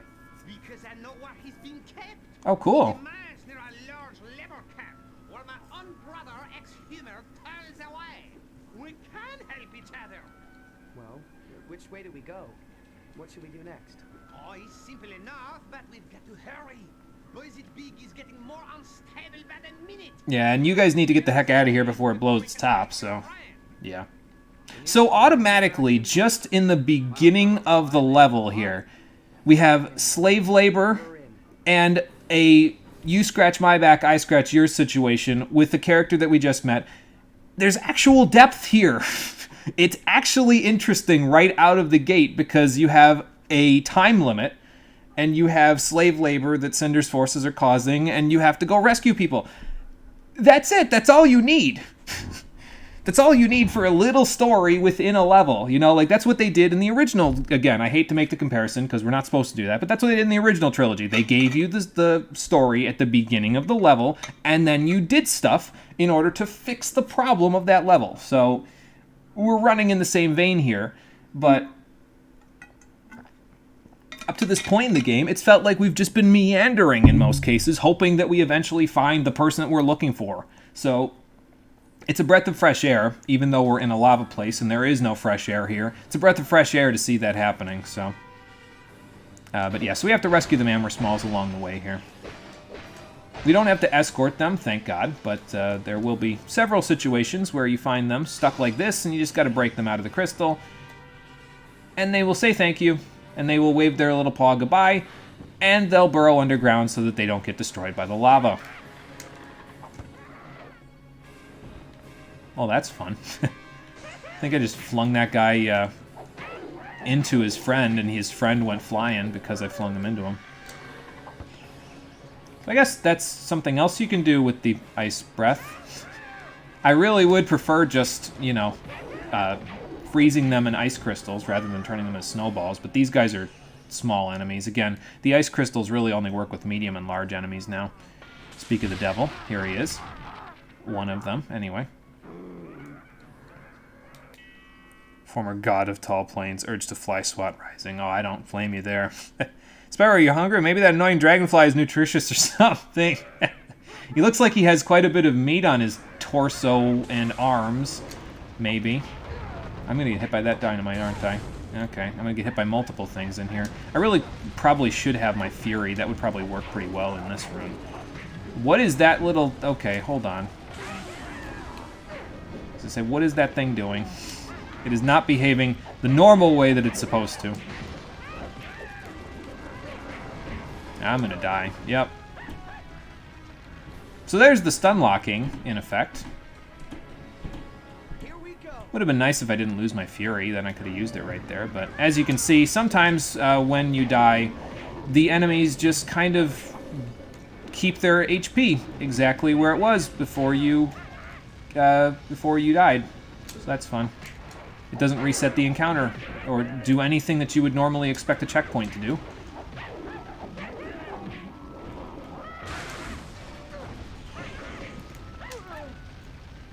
I don't even know what hit me there. This is the problem with the first half of Munitions Forge. So I hope you enjoy this because it's probably going to happen for the next 45 minutes. Tight corridors and stun-locking enemies that hyper-armor through your attacks do not a good combination make.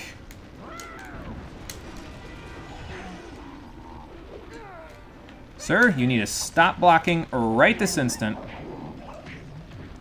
But yeah, after the Mercy that was Tall Plains, where they let you just skip most of the encounters by knocking them off of ledges, that's not a thing in this one. There's some situations where you can knock them into lava, but you don't get that option much. Sir, just die. Thank you. I don't want you spawning any more of your friends. I want to leave. Mom, come pick me up. I'm scared. That guy is on a sliver of health.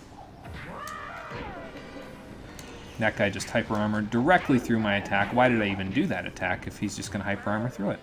Again, not as much fun to engage with this combat system as I would like, because oftentimes it plays by its own rules and delights in cucking you over in several situations, so. I have a Fury. I don't think I want to use it in this room, though. But I'm going to keep it in mind for in a little bit, because it'll probably come in fairly handy for me once I find a bunch of big guys again.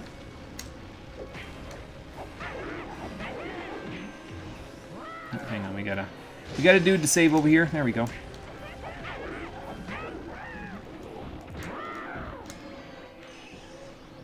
Let's see. I don't think I need to pick me up for right now. Let's just find our...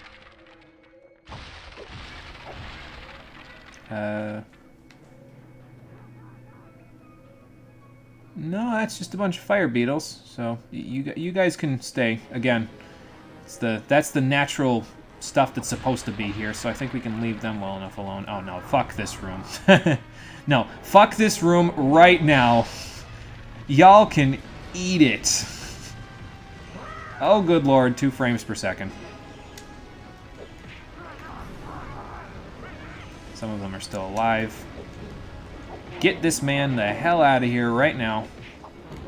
Yeah, the Fury, while your bar is going, you get a little bit of an offense increase. I can see it just from the damage that I was doing there while my Fury bar was still running back out after using it, so.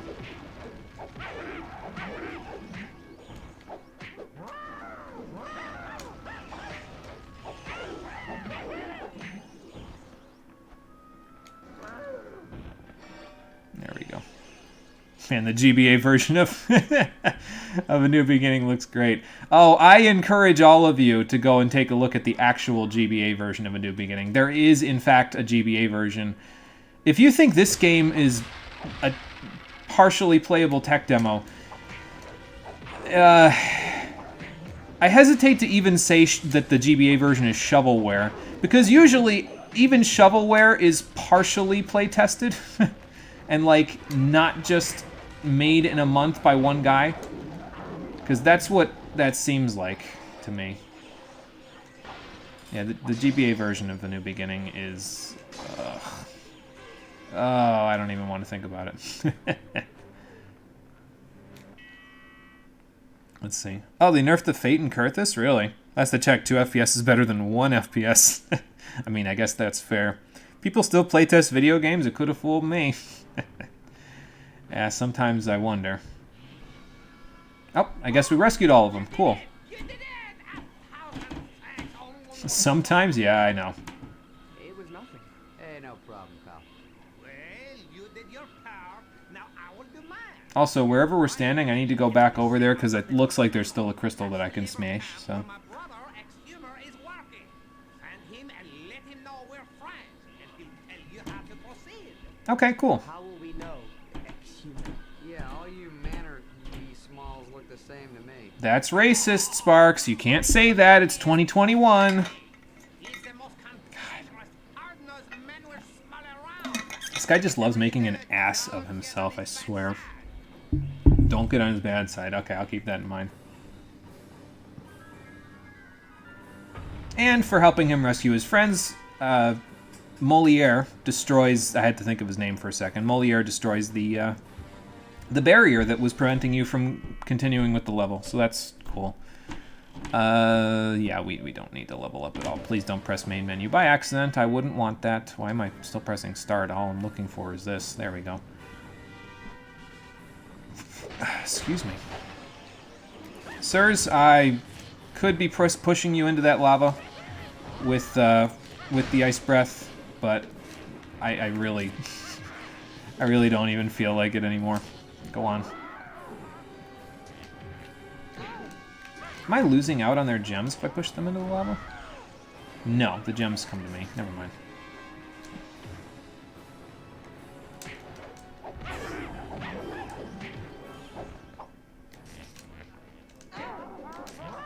how much HP did he have there? 1?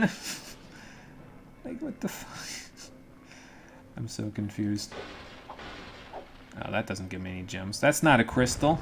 Also, someone's throwing dynamite at me. Sir, stop that. Oh, okay, that's dynamite. Get in the lava. Thank you. I see. Some of them don't pull to me when they go in the lava. There we go. So speaking of breaking games over my knee, I recently, for some reason, I couldn't tell you why my brain decided it was a good idea. What the hell just pushed me over there? I recently decided to start replaying the PSP version of Final Fantasy III. So that means a 3D version of Final Fantasy III. I decided specifically to play the PSP version because I have the emulator for it. I did not know how overpowered as sin some of the jobs were in that game. I've been using a ranger for the first time ever in the game. Also, I'm pretty sure you can push these guys into the lava and they just die as well. Oh, no, they don't. Well, that's a first. I guess I'll have to do this the hard way.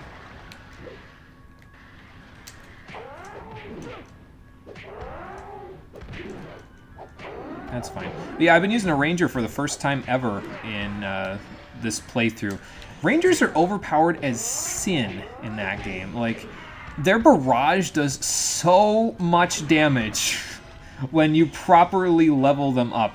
The reason why I started playing it was because I actually learned about a new hidden mechanic in the game that I didn't know existed before this, and that is that the game has a hidden counter for your weapon proficiency.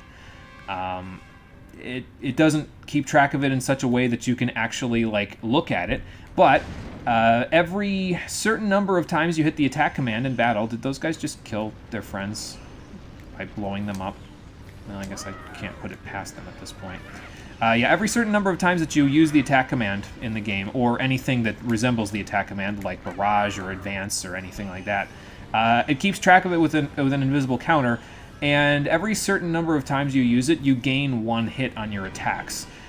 So that's pretty freaking cool, and I didn't know that, and now I do, and I can't believe how much different the battle feels when that happens. Like, the game feels when I'm using that to my advantage. Before, I was like, yeah, you know what, I kind of understand how that all goes, but I didn't fully comprehend how the formulas for damage worked before this. Sir, stop that right now. Okay, fucking, just, I'm done. I'm done with all of you, goodbye. Die. I want nothing to do with you ever again. Thank you. Oh, you're still alive, okay. Yes, I'm still alive. And of course, the gigantic guys are the ones that can spawn minions, because nobody thought that would be busted. Or, you know, just annoying, frankly. That's really all it is just annoying.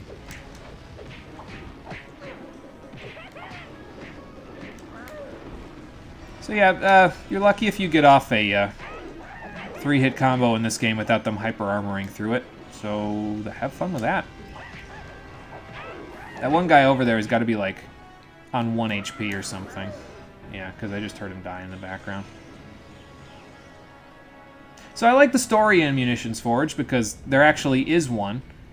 I don't like the combat in the Munitions Forge, because it feels like every bad thing about the combat system is just encapsulated in this one area. And I'm not a big fan of it. Oh, hang on, we got a new enemy. The DS remake, the one you didn't finish, fuck the Crystal Tower. Yeah, thankfully I have access to save states and stuff because I'm playing it on an emulator, so that'll make it a little bit easier, but I do feel your pain because I had to play and beat the DS version at one point myself, so I know the feeling. No, sir, stop that with that cannon bullshit. So now you gotta fight buffalo beetles. Best way to fight them, just push them around, like usual. Might be able to push him off a cliff, actually. You're probably not supposed to, but... And they do significant damage, and they also come out of the electricity faster than basically any other enemy in the game, but... I mean, that just makes it easier for me to whip him around like this. Off the cliff. Oh, good, he's not dead. And now I'm dead. He was using cover. How am I supposed to beat that? Keep trying. Well, anyway. We can try it again. No big deal. I don't want anything to do with this room. There are way too many enemies for me to even give a shit. So I'm getting the hell out of here. Y'all can kiss my ass. Don't even... Okay, camera, I need your help. Thank you. Okay, so here's what you're supposed to do, is you're supposed to go up here and float off in a different direction, so you don't have to do that. Now, if this was, you know, a competent video game, they would have hidden some sort of secret down there to force you to do that, but, well, nobody said this was a competent video game, so... And I feel bad, right, because I'm not trying to rag on Chrome Studios that badly. Again, I'm pretty sure 90% of the reason why this game is bad is because of Sierra, and not because of Chrome Studios, but... Yeah, I don't know, this game just... It doesn't do itself any favors, I don't think, in a lot of cases. You literally respawned right there. Why does HP even matter? Yeah, how did I lose that fight? I had the high ground. I don't know. I underestimated his power, apparently. Although that didn't work for Anakin anyway. As to just respawning, why does HP even matter? It doesn't. That's why I said I think this game is a good... It's more of a beta testing type of a thing for playtesters than it is in this, like... It's not a full version of the game. It's a beta version of the game. That's why I said that, because when you're playtesting something, you want to be able to see the ins and outs of all of the enemy mechanics and everything like that, and sometimes death as a consequence could make it hard to see if the enemies are too easy, too hard, or anything, because if you die to something and the enemy encounter resets and you were just kind of playing around with them to see how a bunch of enemies all interact with one another and all that stuff, it's hard to see that. But in this case, if you just respawn, it makes it easy to test the enemies, because then you can just see what they do in any environment. So that's, again, I don't think this game is finished. I think it's... I stress that I struggle, rather, to call it a game. I would prefer to call it a beta of a game or a tech demo. So, yeah, it's, you know... Not a big fan, but we're going to keep going anyway, because it's a prerequisite to 2 pretty good games, so... Fancy bell. Spyro, I don't think it's a good idea. I know what you're about to go do, but... Sparks White? Oh, you're scared. I'm not scared. Why would you encourage him? Oh, the big special dragon is scared of the mean old bell. Oh, I didn't know that. I'm sorry. Oh, no. I'm sorry, baby. Why don't I get your pillow? You lay down. Again, this is supposed to be like them being snarky brothers together, but it just comes across as him being a dick. Spyro, run. Okay, never mind. Spyro, can you hear me? You okay, buddy? Hey, listen, I'm forget under a all those bell. cracks I made about your fatness and your being purple and stupid and fat.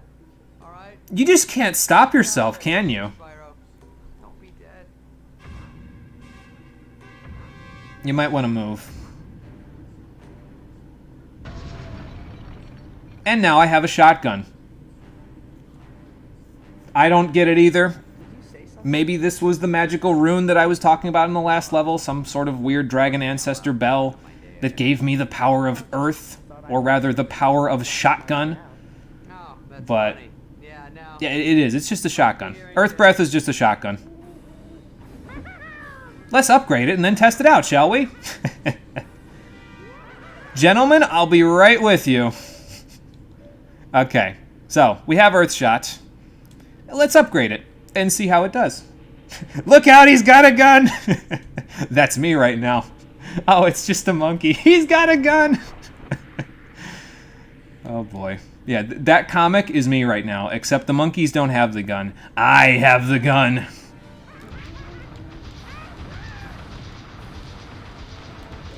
And it does pretty good damage for the fact that it doesn't use a terrible amount of mana. Now, against trash mobs, it's not particularly effective. It's really against bosses where Earthshot shines, I think.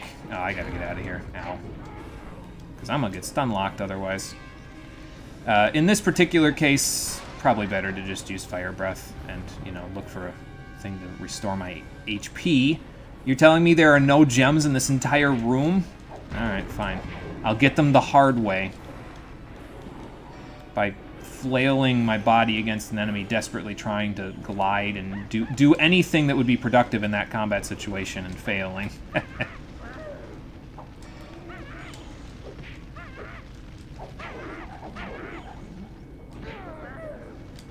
But yeah, until we get the Earth Bomb, it'll actually be a bomb that I'll want to use, as you'll see in a little while when we finally get it. Oh, there's a thing I can use to restore my HP. I didn't see that before. But again, until we get the Earth Bomb, Earth Breath won't be particularly useful to us as a trash mob thing to use. When we get access to the Earth Bomb, that will become our go-to when it comes to killing enemies in trash mobs, so... Nope, off the cliff with you. Off the cliff with all of you right now. Get out of here. Go that way. Thank you. Now keep going. Keep going. Keep going. There. Oh, I went off with you. Also, it wasn't high enough for you to die. Okay. And keep going. Like, even more so. There. There's fall damage. I jumped from up there down here and took fall damage. So there you go. Ow. Maybe I should have used the Earth Breath there. Where's this going to put me anyway? Probably back at the beginning of the room. All right, let's do it. It's going to put me all the way back here. I still have my Earth Breath. I'm completely confused. I don't understand. I never understood this game's checkpoint system to begin with, but why all the way back here? What? Oh, that wasn't... No, it was all the way back here. Never mind. I was like, wait a minute. That was ahead of where I was, but no. It's just... Okay, well, the enemies are all exactly where they were, so I guess it doesn't particularly matter. Sir, I'm gonna need you to actually interact the way that you did before. You know what? Fuck you. I'm just gonna kill you now. I'm gonna get hit by the dynamite, but I'm just gonna kill you now because I can't get away from it. Now they decide to not interact properly with ledges, or maybe actually interact properly with ledges. I don't know with this game. It's confusing me in several ways. Get out of here. There we go. Just go grab these real quick, and then we'll push that guy off a ledge as well. And put him in the dirt. That's what we'll do. Put him in the dirt. Stop that. No, stop. Stop that guarding shit right this fucking instant. I don't want it. I don't need it. If you do it, you're delaying the inevitable. Get out of here. This guy's really clinging to it, isn't he? Oh, don't think I didn't see that. I didn't see the second one there, but... So I guess the tractor beam can be a little unwieldy. Like in this case. It can be a little unwieldy. You know what? Fine. Goodbye. I'm leaving. You don't want to fight me? You want to put up your stupid fucking shield? I'm leaving. Goodbye. I don't need you to move on with the level. I slap his hand and tell him, no. Spray him like a cat. No, bad. Yeah, it might be faster to just punch him. It might be faster to just leave. Let's go. We gotta hop on Steve and get back to that flea-bitten dragon. In this case. Should be almost ready, and the volcano's right on the brink. Great.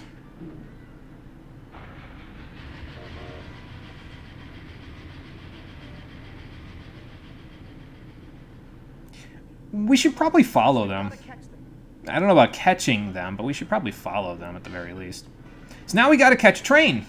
Unfortunately, these guys are gonna make it a little hard for us to do that because they're gonna close the gate, so I guess we'll just have to deal with that first. That's fine. Also, something just blew up directly next to me. Okay.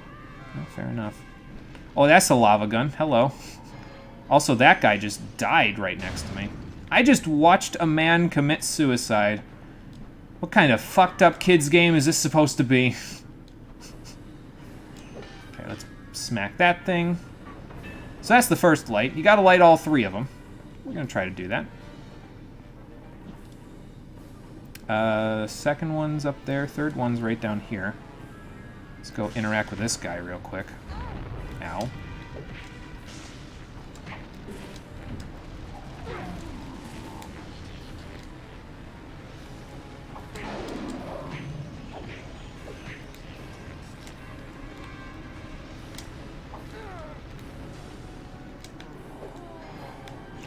I don't even know anymore. I'm just along for the ride at this point. I got nothing.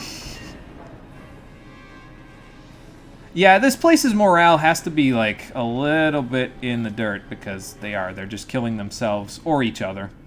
It's not cool, guys. I don't know. You guys need a better like therapist or something for the job because this is not the answer. I mean, granted, I'm doing it to you now, but well, I guess we can't all be winners.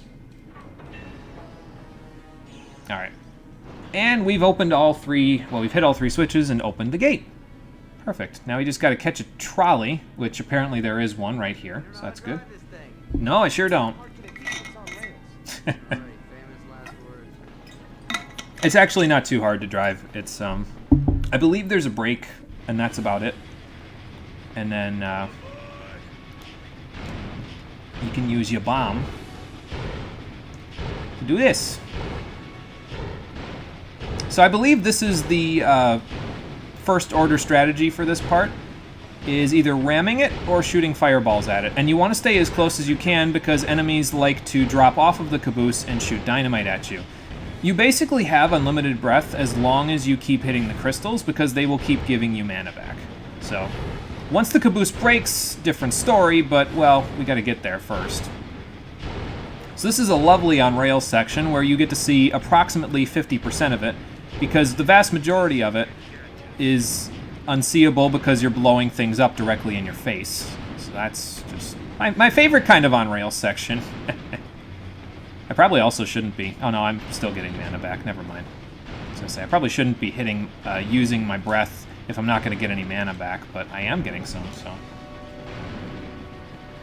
yeah, right there. That's the mana right there. So just hold up and blast the caboose once you get close enough to actually hit it. Because those guys, like I said, they like to throw dynamite, and I don't want to deal with that, so. We're also dealing damage to the caboose by ramming it and holding up, so.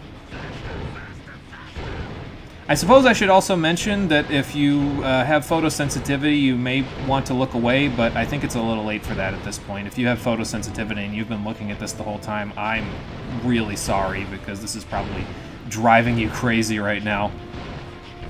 I'm usually better about that. I apologize. I've been better about it lately anyway, though, ever since we played Final Fantasy Legend 2.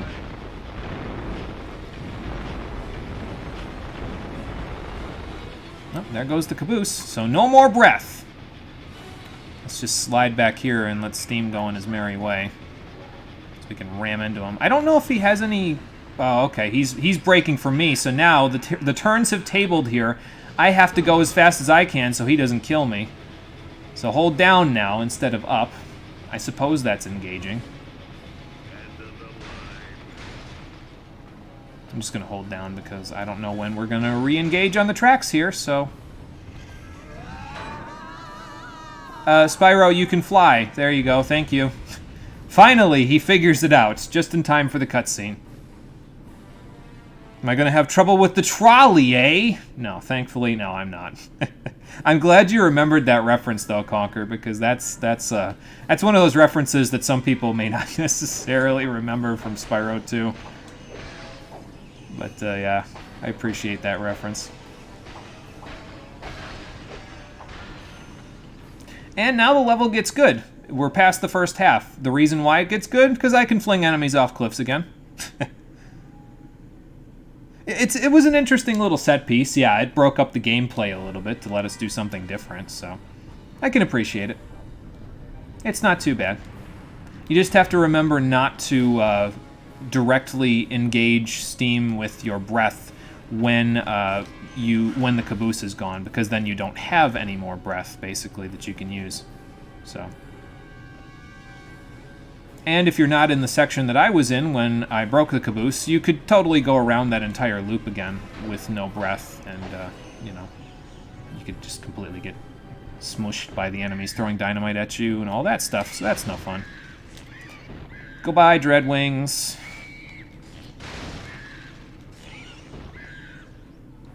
Again, at least Spyro's not the only one. Like, at least they're consistent, right? Like, Spyro forgets that he can free fly in the gameplay. He only remembers it in cutscenes. The Dreadwings forget that they can fly in gameplay because they die when you throw them into a bottomless cliff.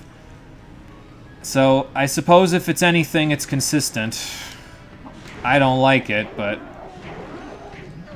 Ow. I'm just gonna move along here. Oh, hang on. Actually, this one I can just do that.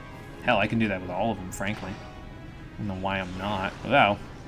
Watch where you point that thing, man. You're gonna hurt somebody.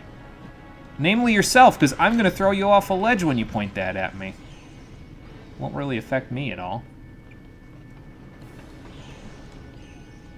So yeah, there's good and there's bad with this level. It's got some fairly interesting set pieces, and they don't gateway you in most of the fights. But, yeah, I don't know. It feels like a lot of the jank in the combat system comes to a head in this level until later once you, well, you don't get the Earth Bomb until you're done with the level, but then after that is when things get a little bit less troublesome, because the Earth Bomb is all that in a bag of chips, so it will be the star of the show for the end of the game. Like, Electric Breath will still have its place, but we'll mostly be using Earth Bomb to take care of enemy, random enemy encounters, that is, not bosses, but... Hell, frankly, the Earth Bomb is good enough where it could probably take care of bosses, too, but, you know. Try to break it up a little bit. Goodbye. I mean, I don't have to kill these guys, I guess. Oh, God. I mean, I'm just doing it so I have a little, ow, platform to stand on. Did that blow up the cart, too? Wow. I didn't know it could do that. Get out of here. There we go.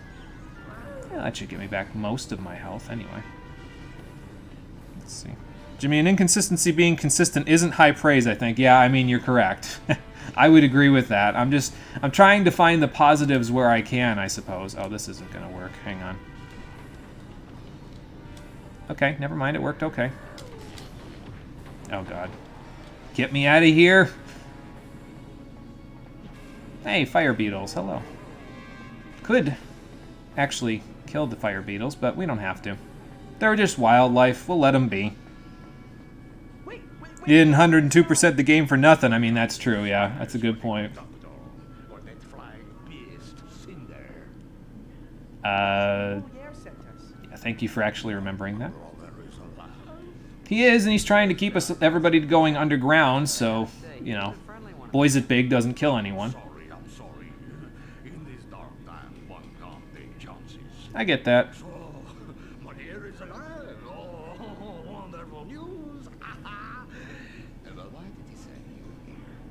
Well, he wanted to make sure you were okay, but also... Yeah. Cool. The majority of the Manware smugglers are kept here in this camp, forced to live above ground and mine for cinder. And there are rumors that your dragon friend is being kept somewhere inside. Probably past that big imposing gate. Especially since we're pretty close to the volcano as it is now. Not if we have anything to say about it. What do you mean? We gonna go kick some ass and play card games. We're going to free the Manware Smalls, venture to the darkest pits of Boys Yeah, Bay. Perk, drop dynamite on death. Then, it's Pretty on to much. karaoke. What the fuck is wrong with your face? You know what? I said I wasn't gonna question it. Not gonna question it. Let's do it. I am gonna do this to make it so we can blow that stuff up. If you are a Manware Small, you might want to duck and cover, like, right about now before that, that thing blows up on you.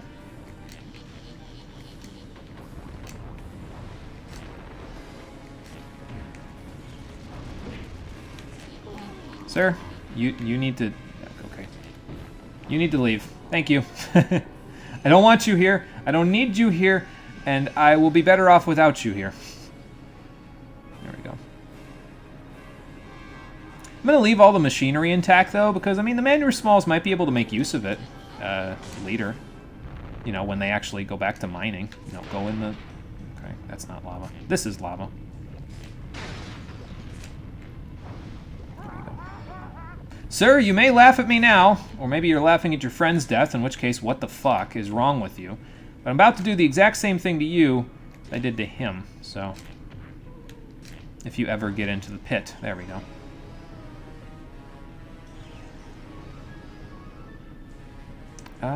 I think these... okay, we got all the enemies, so I think these are cages, yeah, that have the manware smalls in them. So just break the cages and then we're in good shape. Yeah, you can kind of see them waving there in the background, I guess. That might be it, actually. Yeah, that's it. Okay, cool. What happened to his eye? Don't question it, yeah. Better off if we don't question it. I think it was supposed to be some sort of visual gag, because we just said, you know, we were going to do all this crazy stuff, and then he was like, and then it's off to karaoke! Like, it's supposed to be funny. It was not funny. It was just the same old Sparks that we're used to from this game. When you say be careful, does that mean try not to die? I'm trying to do that anyway. So do that, but more. Yeah, you guys go do that and do it fast, because the volcano is probably going to blow pretty soon. And, I mean, if we need to, we can leave. We can just fly away, but, like, you guys, you need to go down there. So. That wasn't funny, and it wasn't funny when this game was new either, I know. I know, and that's why, again, I don't understand with Sparks. Like, I don't understand what function he's... oh, we're not done. Okay, I thought we were practically at the boss here, but... apparently, we gotta kill these guys first, because they're still around doing some shit. That guy was dead, and he was not dead at the same time.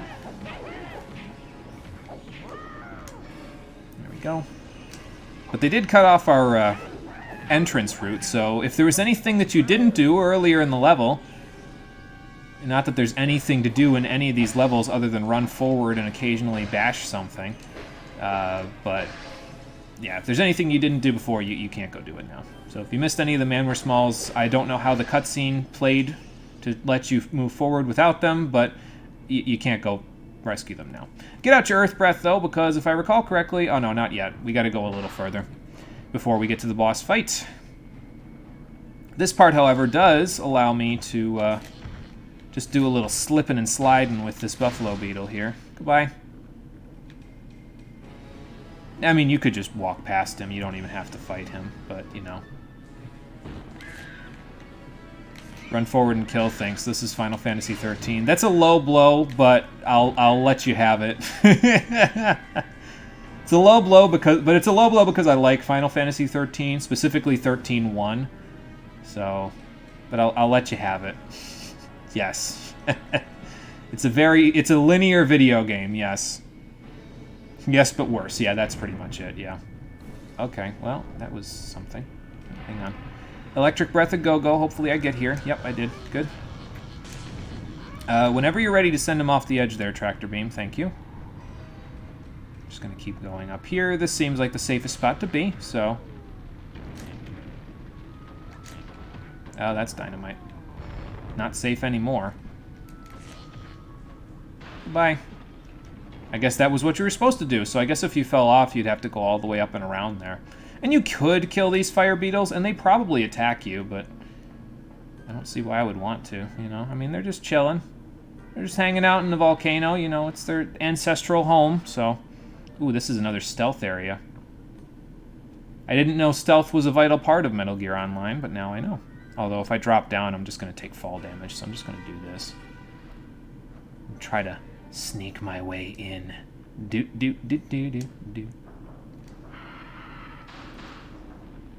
Where's the... oh, okay. Hello.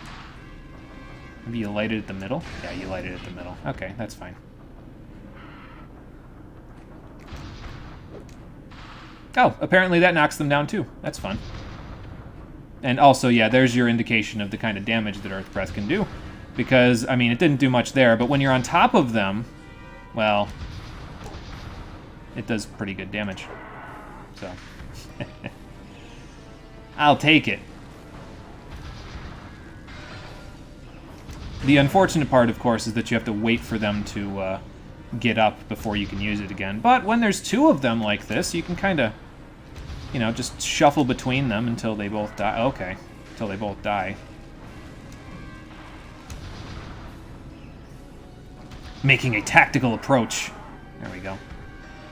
Oh no, there's still more level to go actually after this. I remember now, because there's a couple of little sections of trolley, I think, that you have to deal with after this, and then you get to the boss, so. Yeah, and I think we're just about in that room now, so. 13.2 didn't need to exist, but they were milking lightning. If they weren't, they wouldn't have made that Garbo ending and lightning returns. Okay, but 13.2 is cool. I'm conflicted about 13.2. There are parts of it that I like, and there are parts of it that I don't like. And to be honest, I actually kind of like the ending to 13.2. I know that's kind of blasphemy, but like, I actually kind of like the ending because they were willing to say, nah, you're fucking around with time, B. Like, this is the consequence that you'll have to deal with because of the fact that you're fucking around with time. So I guess in a way I kind of like it somewhat, but I mean, I guess it's kind of a misnomer anyway, though, because, like, we're fucking around with time because the game's plot tells me I have to, so I'm conflicted. There are several situations where, like, I feel like I could have enjoyed it, but I didn't enjoy it in several situations. Here, I think you just gotta break the beetle's nests, some of which are way up in the air. I guess the electric bomb could do pretty good here, because it'll kind of heat seek. Or maybe I gotta just break these things. I don't know. Get them to stop spawning. I suppose I can do that too. Get out of my way, fire beetle. Thank you. Oop. Whoa, huh, hey, ho, ha! There we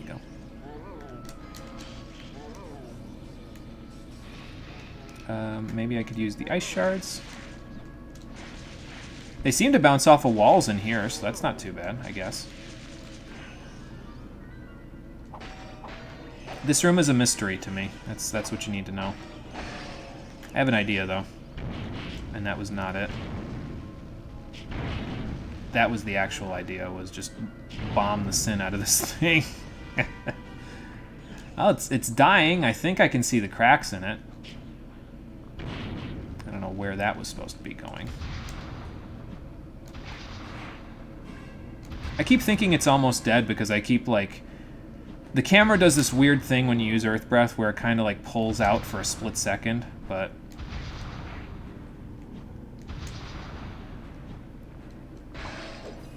I'll take that, thank you. Just gonna stand down here and smack it until it dies.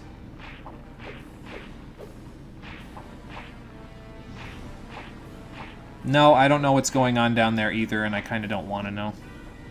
Yeah, I feel like I'm not doing something right. Oh, okay, hang on. Didn't break that either, so... Yeah, I feel like there's something I'm missing here.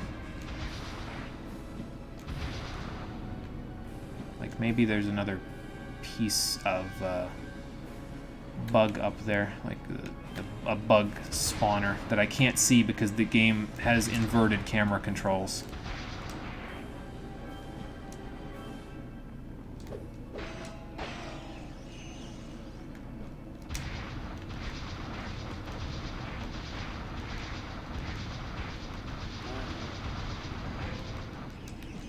Okay, so now, how about we... can I use my Fury if I'm not in battle? The game says no, because I'm holding R2, and it's not letting me, so...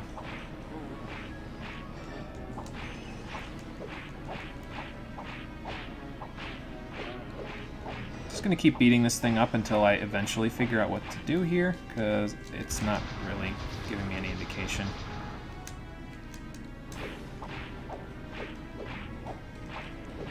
(13.2) confounds you.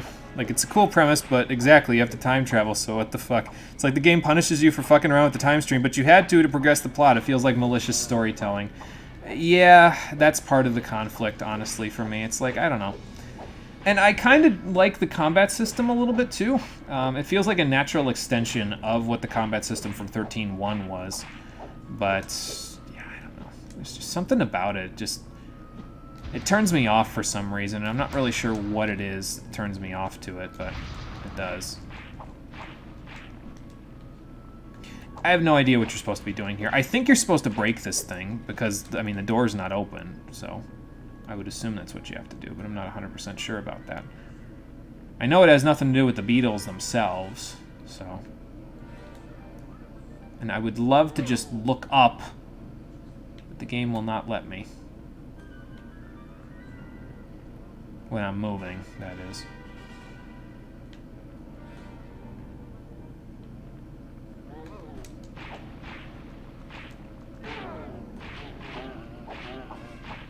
I mean, it's making a noise like something's supposed to be happening here, but...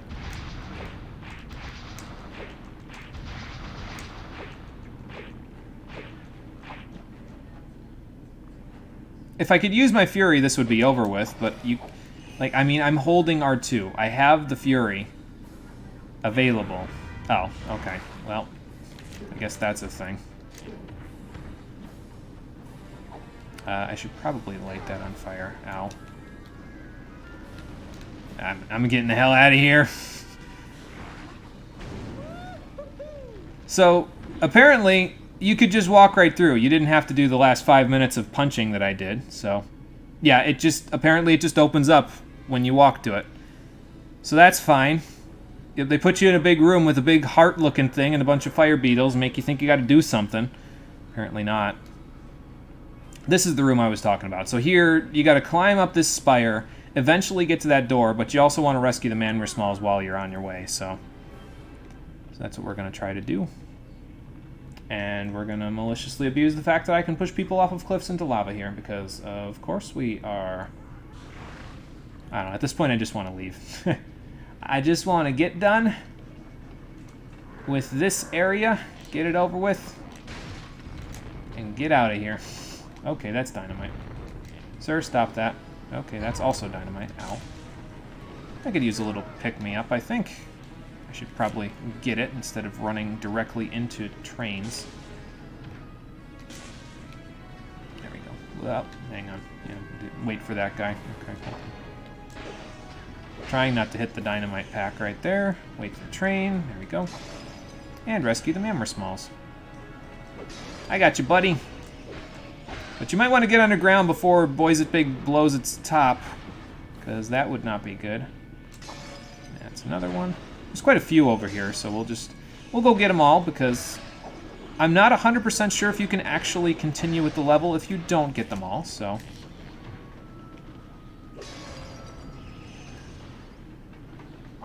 Even one back here, and I think there's one back here, too.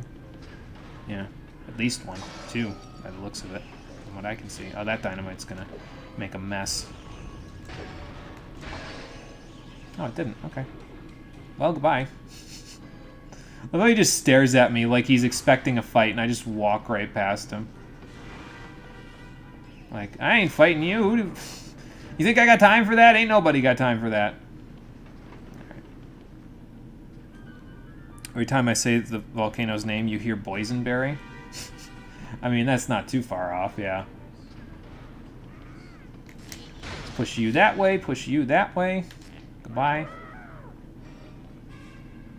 Thanoli Dance Twister. Yeah, again, I don't know where they get these names from, but, I mean, whatever, I guess it's cool.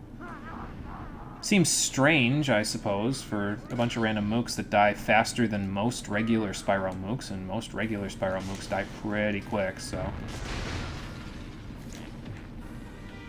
Sir, your gigantic frame will not save you. I need you to leave so I can finally get out of here. Okay. Here we go. Now we're at the boss. Fantastic.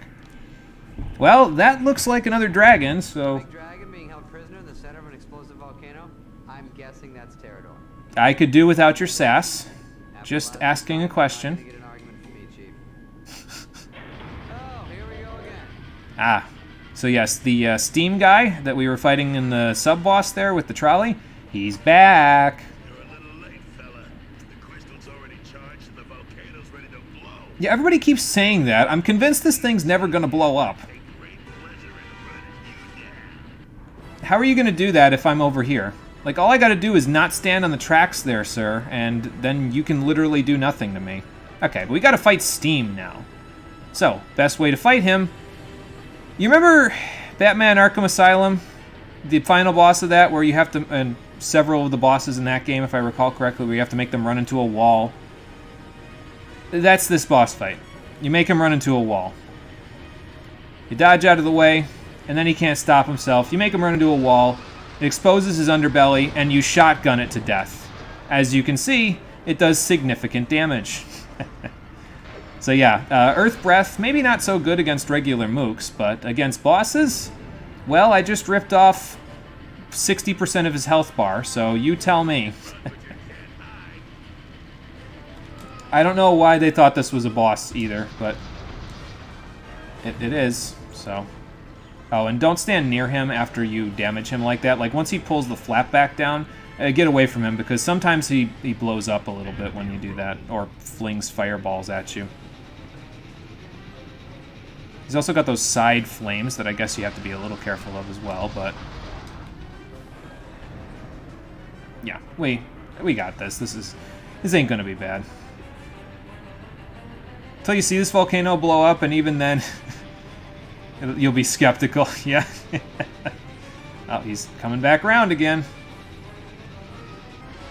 Okay, sir, you ran into the wall yourself that time. I didn't even help you. You're gonna need to do.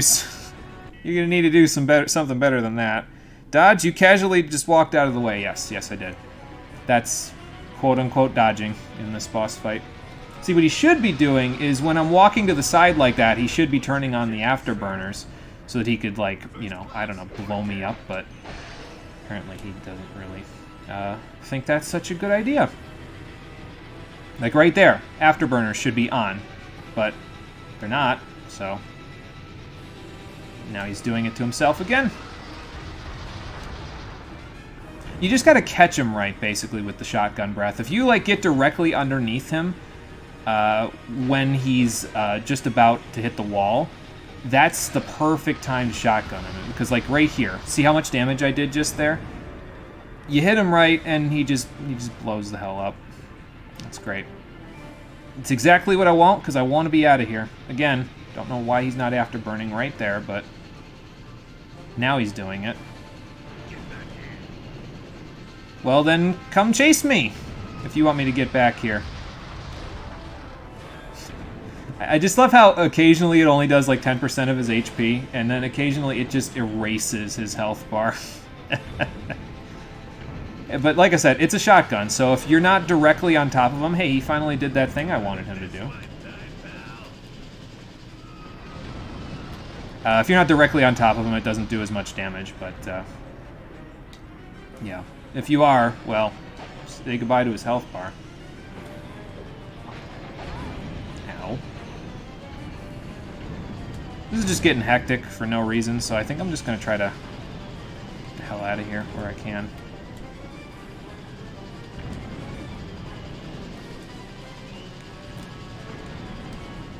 What are you going to do, come around again? He's coming around the mountain by the looks of it. Oh, he just decided to... okay. Ow, ow.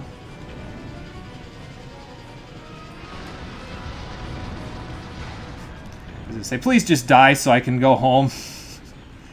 One more pass, it's fine. Ow.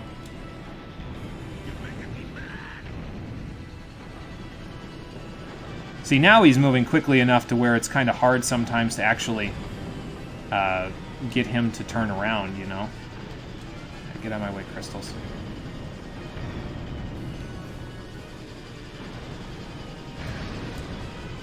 Thank you for breaking those for me. I was going to do it myself anyway, but I'll take it. Hang on, let's go over here. And there we go. That takes care of steam. I think. He appears to be attempting to salvage this dumpster fire, but it doesn't really look like it's working out for him. Sorry, buddy, your machine is toast. It's a boss fight, quote unquote. It's a pre-rendered cutscene, quote unquote. I don't know why, but I'll take it. Yes, my name is Spyro, and you must be Pterodon. Nice to meet you. Yes, I am. And I must say, I never thought I'd live to meet you, Spyro. Well, you did. Look, I'd love to sit here and hug everybody and chit-chat, but how about we leave before the volcano blows us up? For once, we agree. I've got to tell the others what Cinder is up to. Let's go. Right behind you. Actually, I'm right in front of you. That whatever works for you, Sparks. Oh, speaking of Cinder, yeah, that might be a bit of a problem with getting us out of here.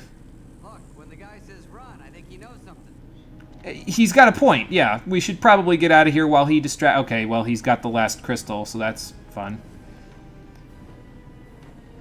Or she's got the last crystal, excuse me. If he had the last crystal, then we'd be in good shape because Terrador would have made it, you know, easy for us to do that. Terrador, yeah, you might want to...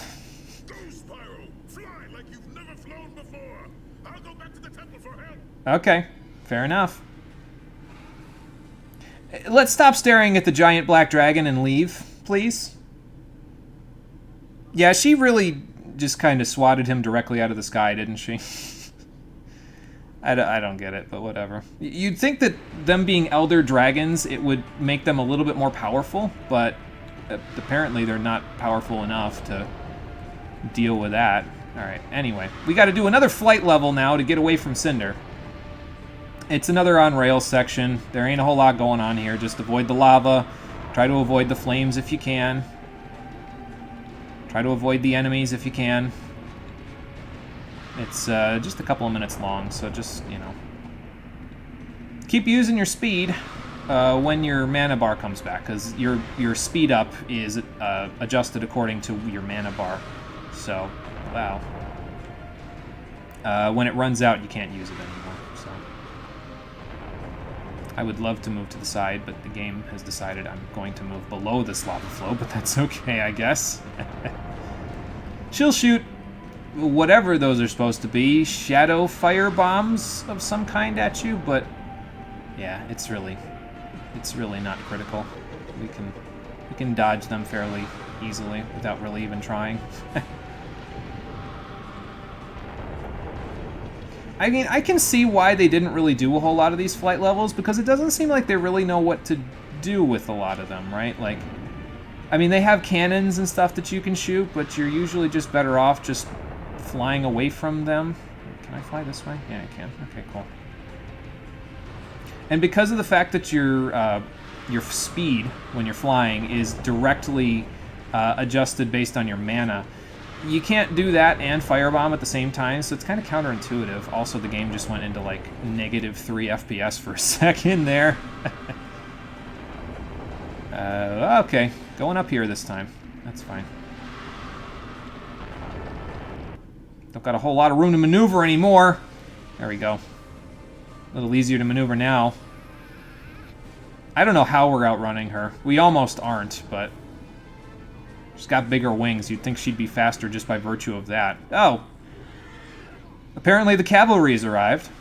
And by that I mean Ignitus. There is a reason why the other dragons aren't helping him, but we'll get into that in a little bit.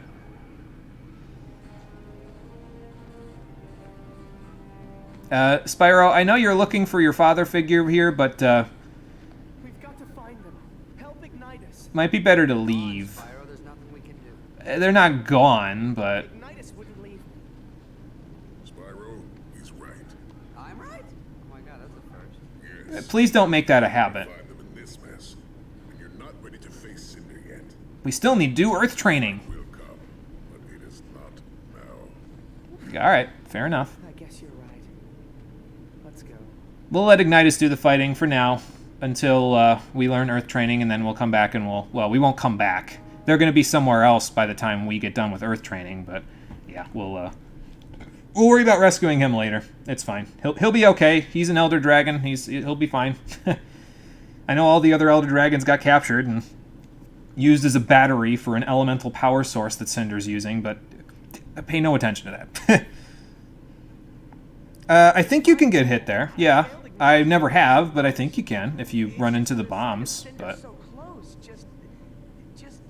Made your heart stop? Put ice in your veins? Scared the crud out of you? I'd like to pick D, all of the above. You're doing yourself no favors. Feel fear at one time or another, Spyro. There's no shame in that. You simply need to channel that fear into productivity. Motion between adrenaline and trepidation. Voltaire, please. I believe our good friend here was trying to make a point. Thank you, Cyril.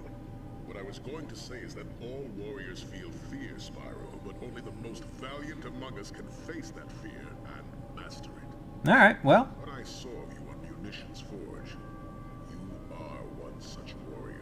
I do what I can, even when the enemies stunlock me to death. Young dragon, now is the time to complete your training. Now is the time to face your fear. But I'm not afraid of Earth Breath. I love Earth Breath. Now let's just listen to him anyway. No, Sparks, you just...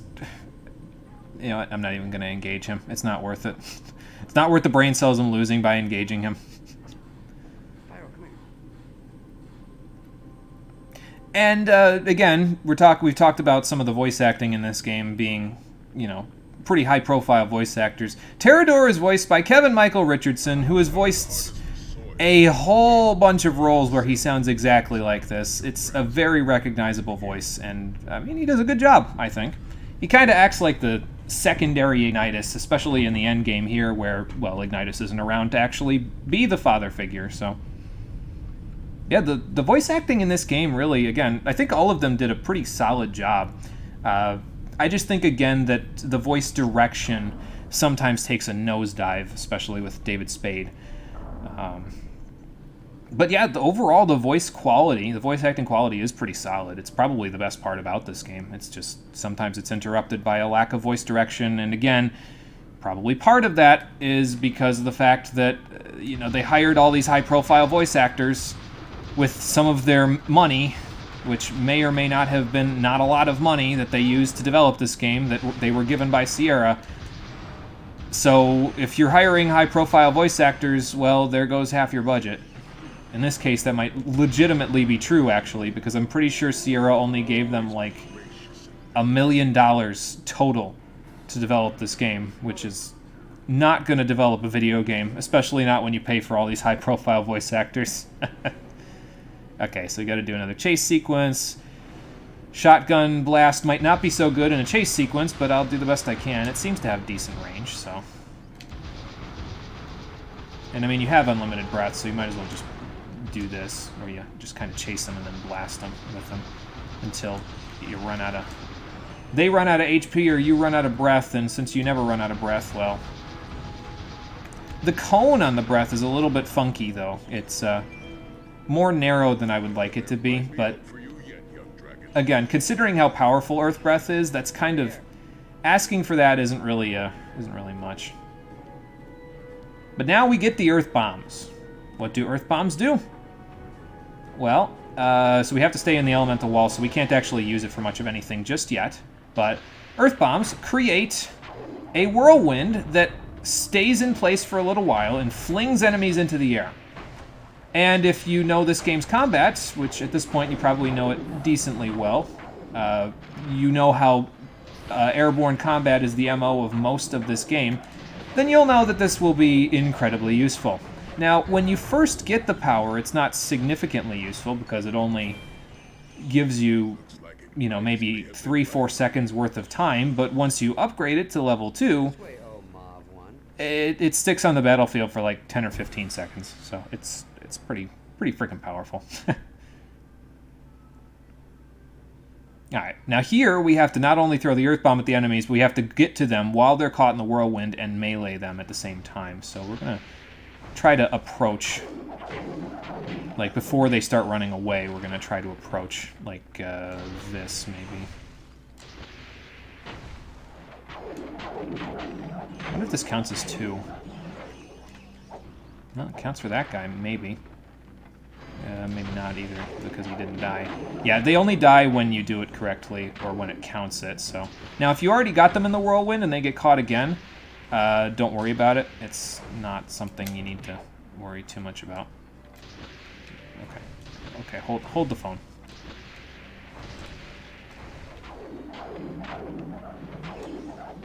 There we go. Got that guy. One more? 2 more. Okay. And that might catch both of them. That's 1. He's done, so... Just kind of trap this guy, maybe. There we go.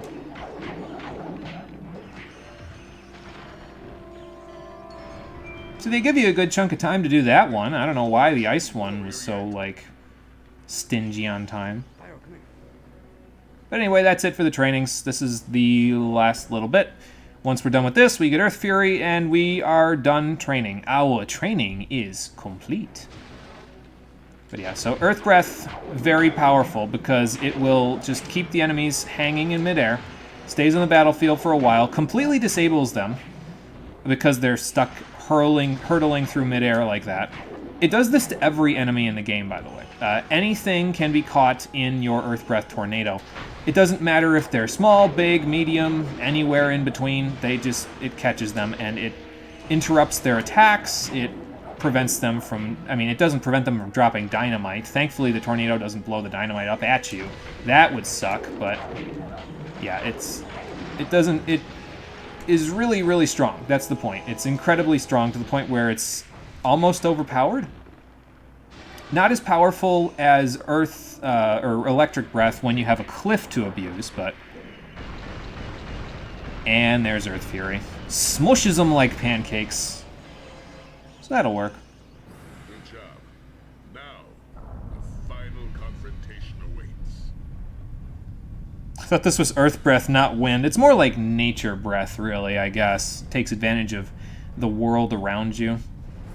I don't know. Screaming internally. Same difference. We get access to Wind later in the third game.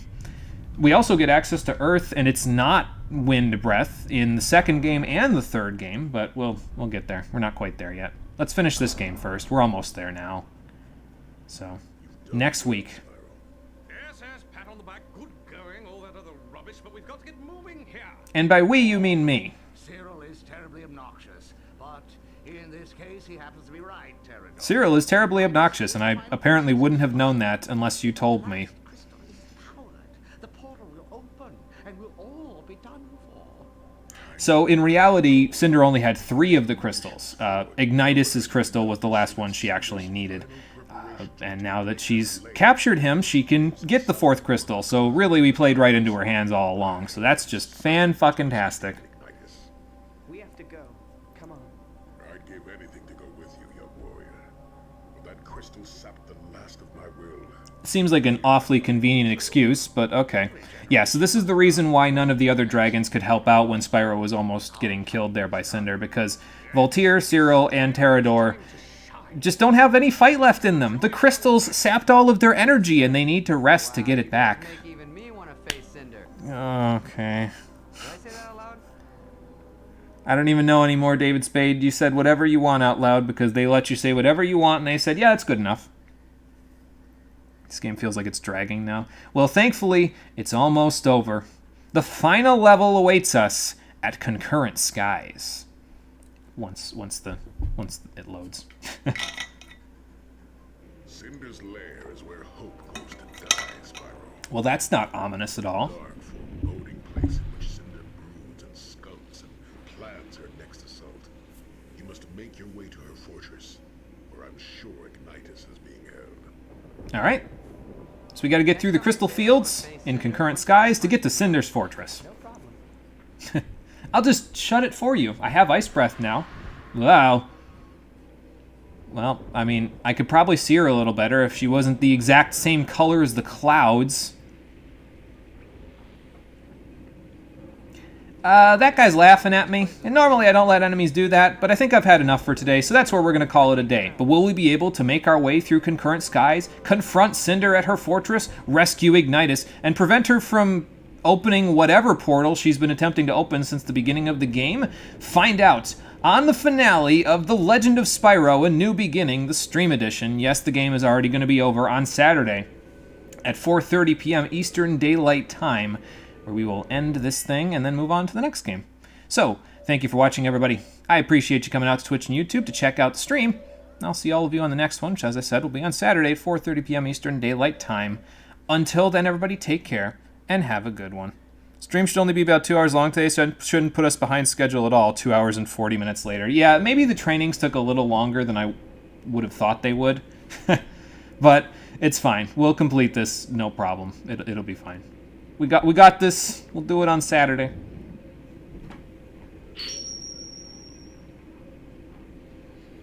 And Tanumgluth, thank you for following right at the end of the stream there. I almost didn't catch it. My finger was on the stop streaming button, but thank you for following. I appreciate it. Welcome. And goodbye.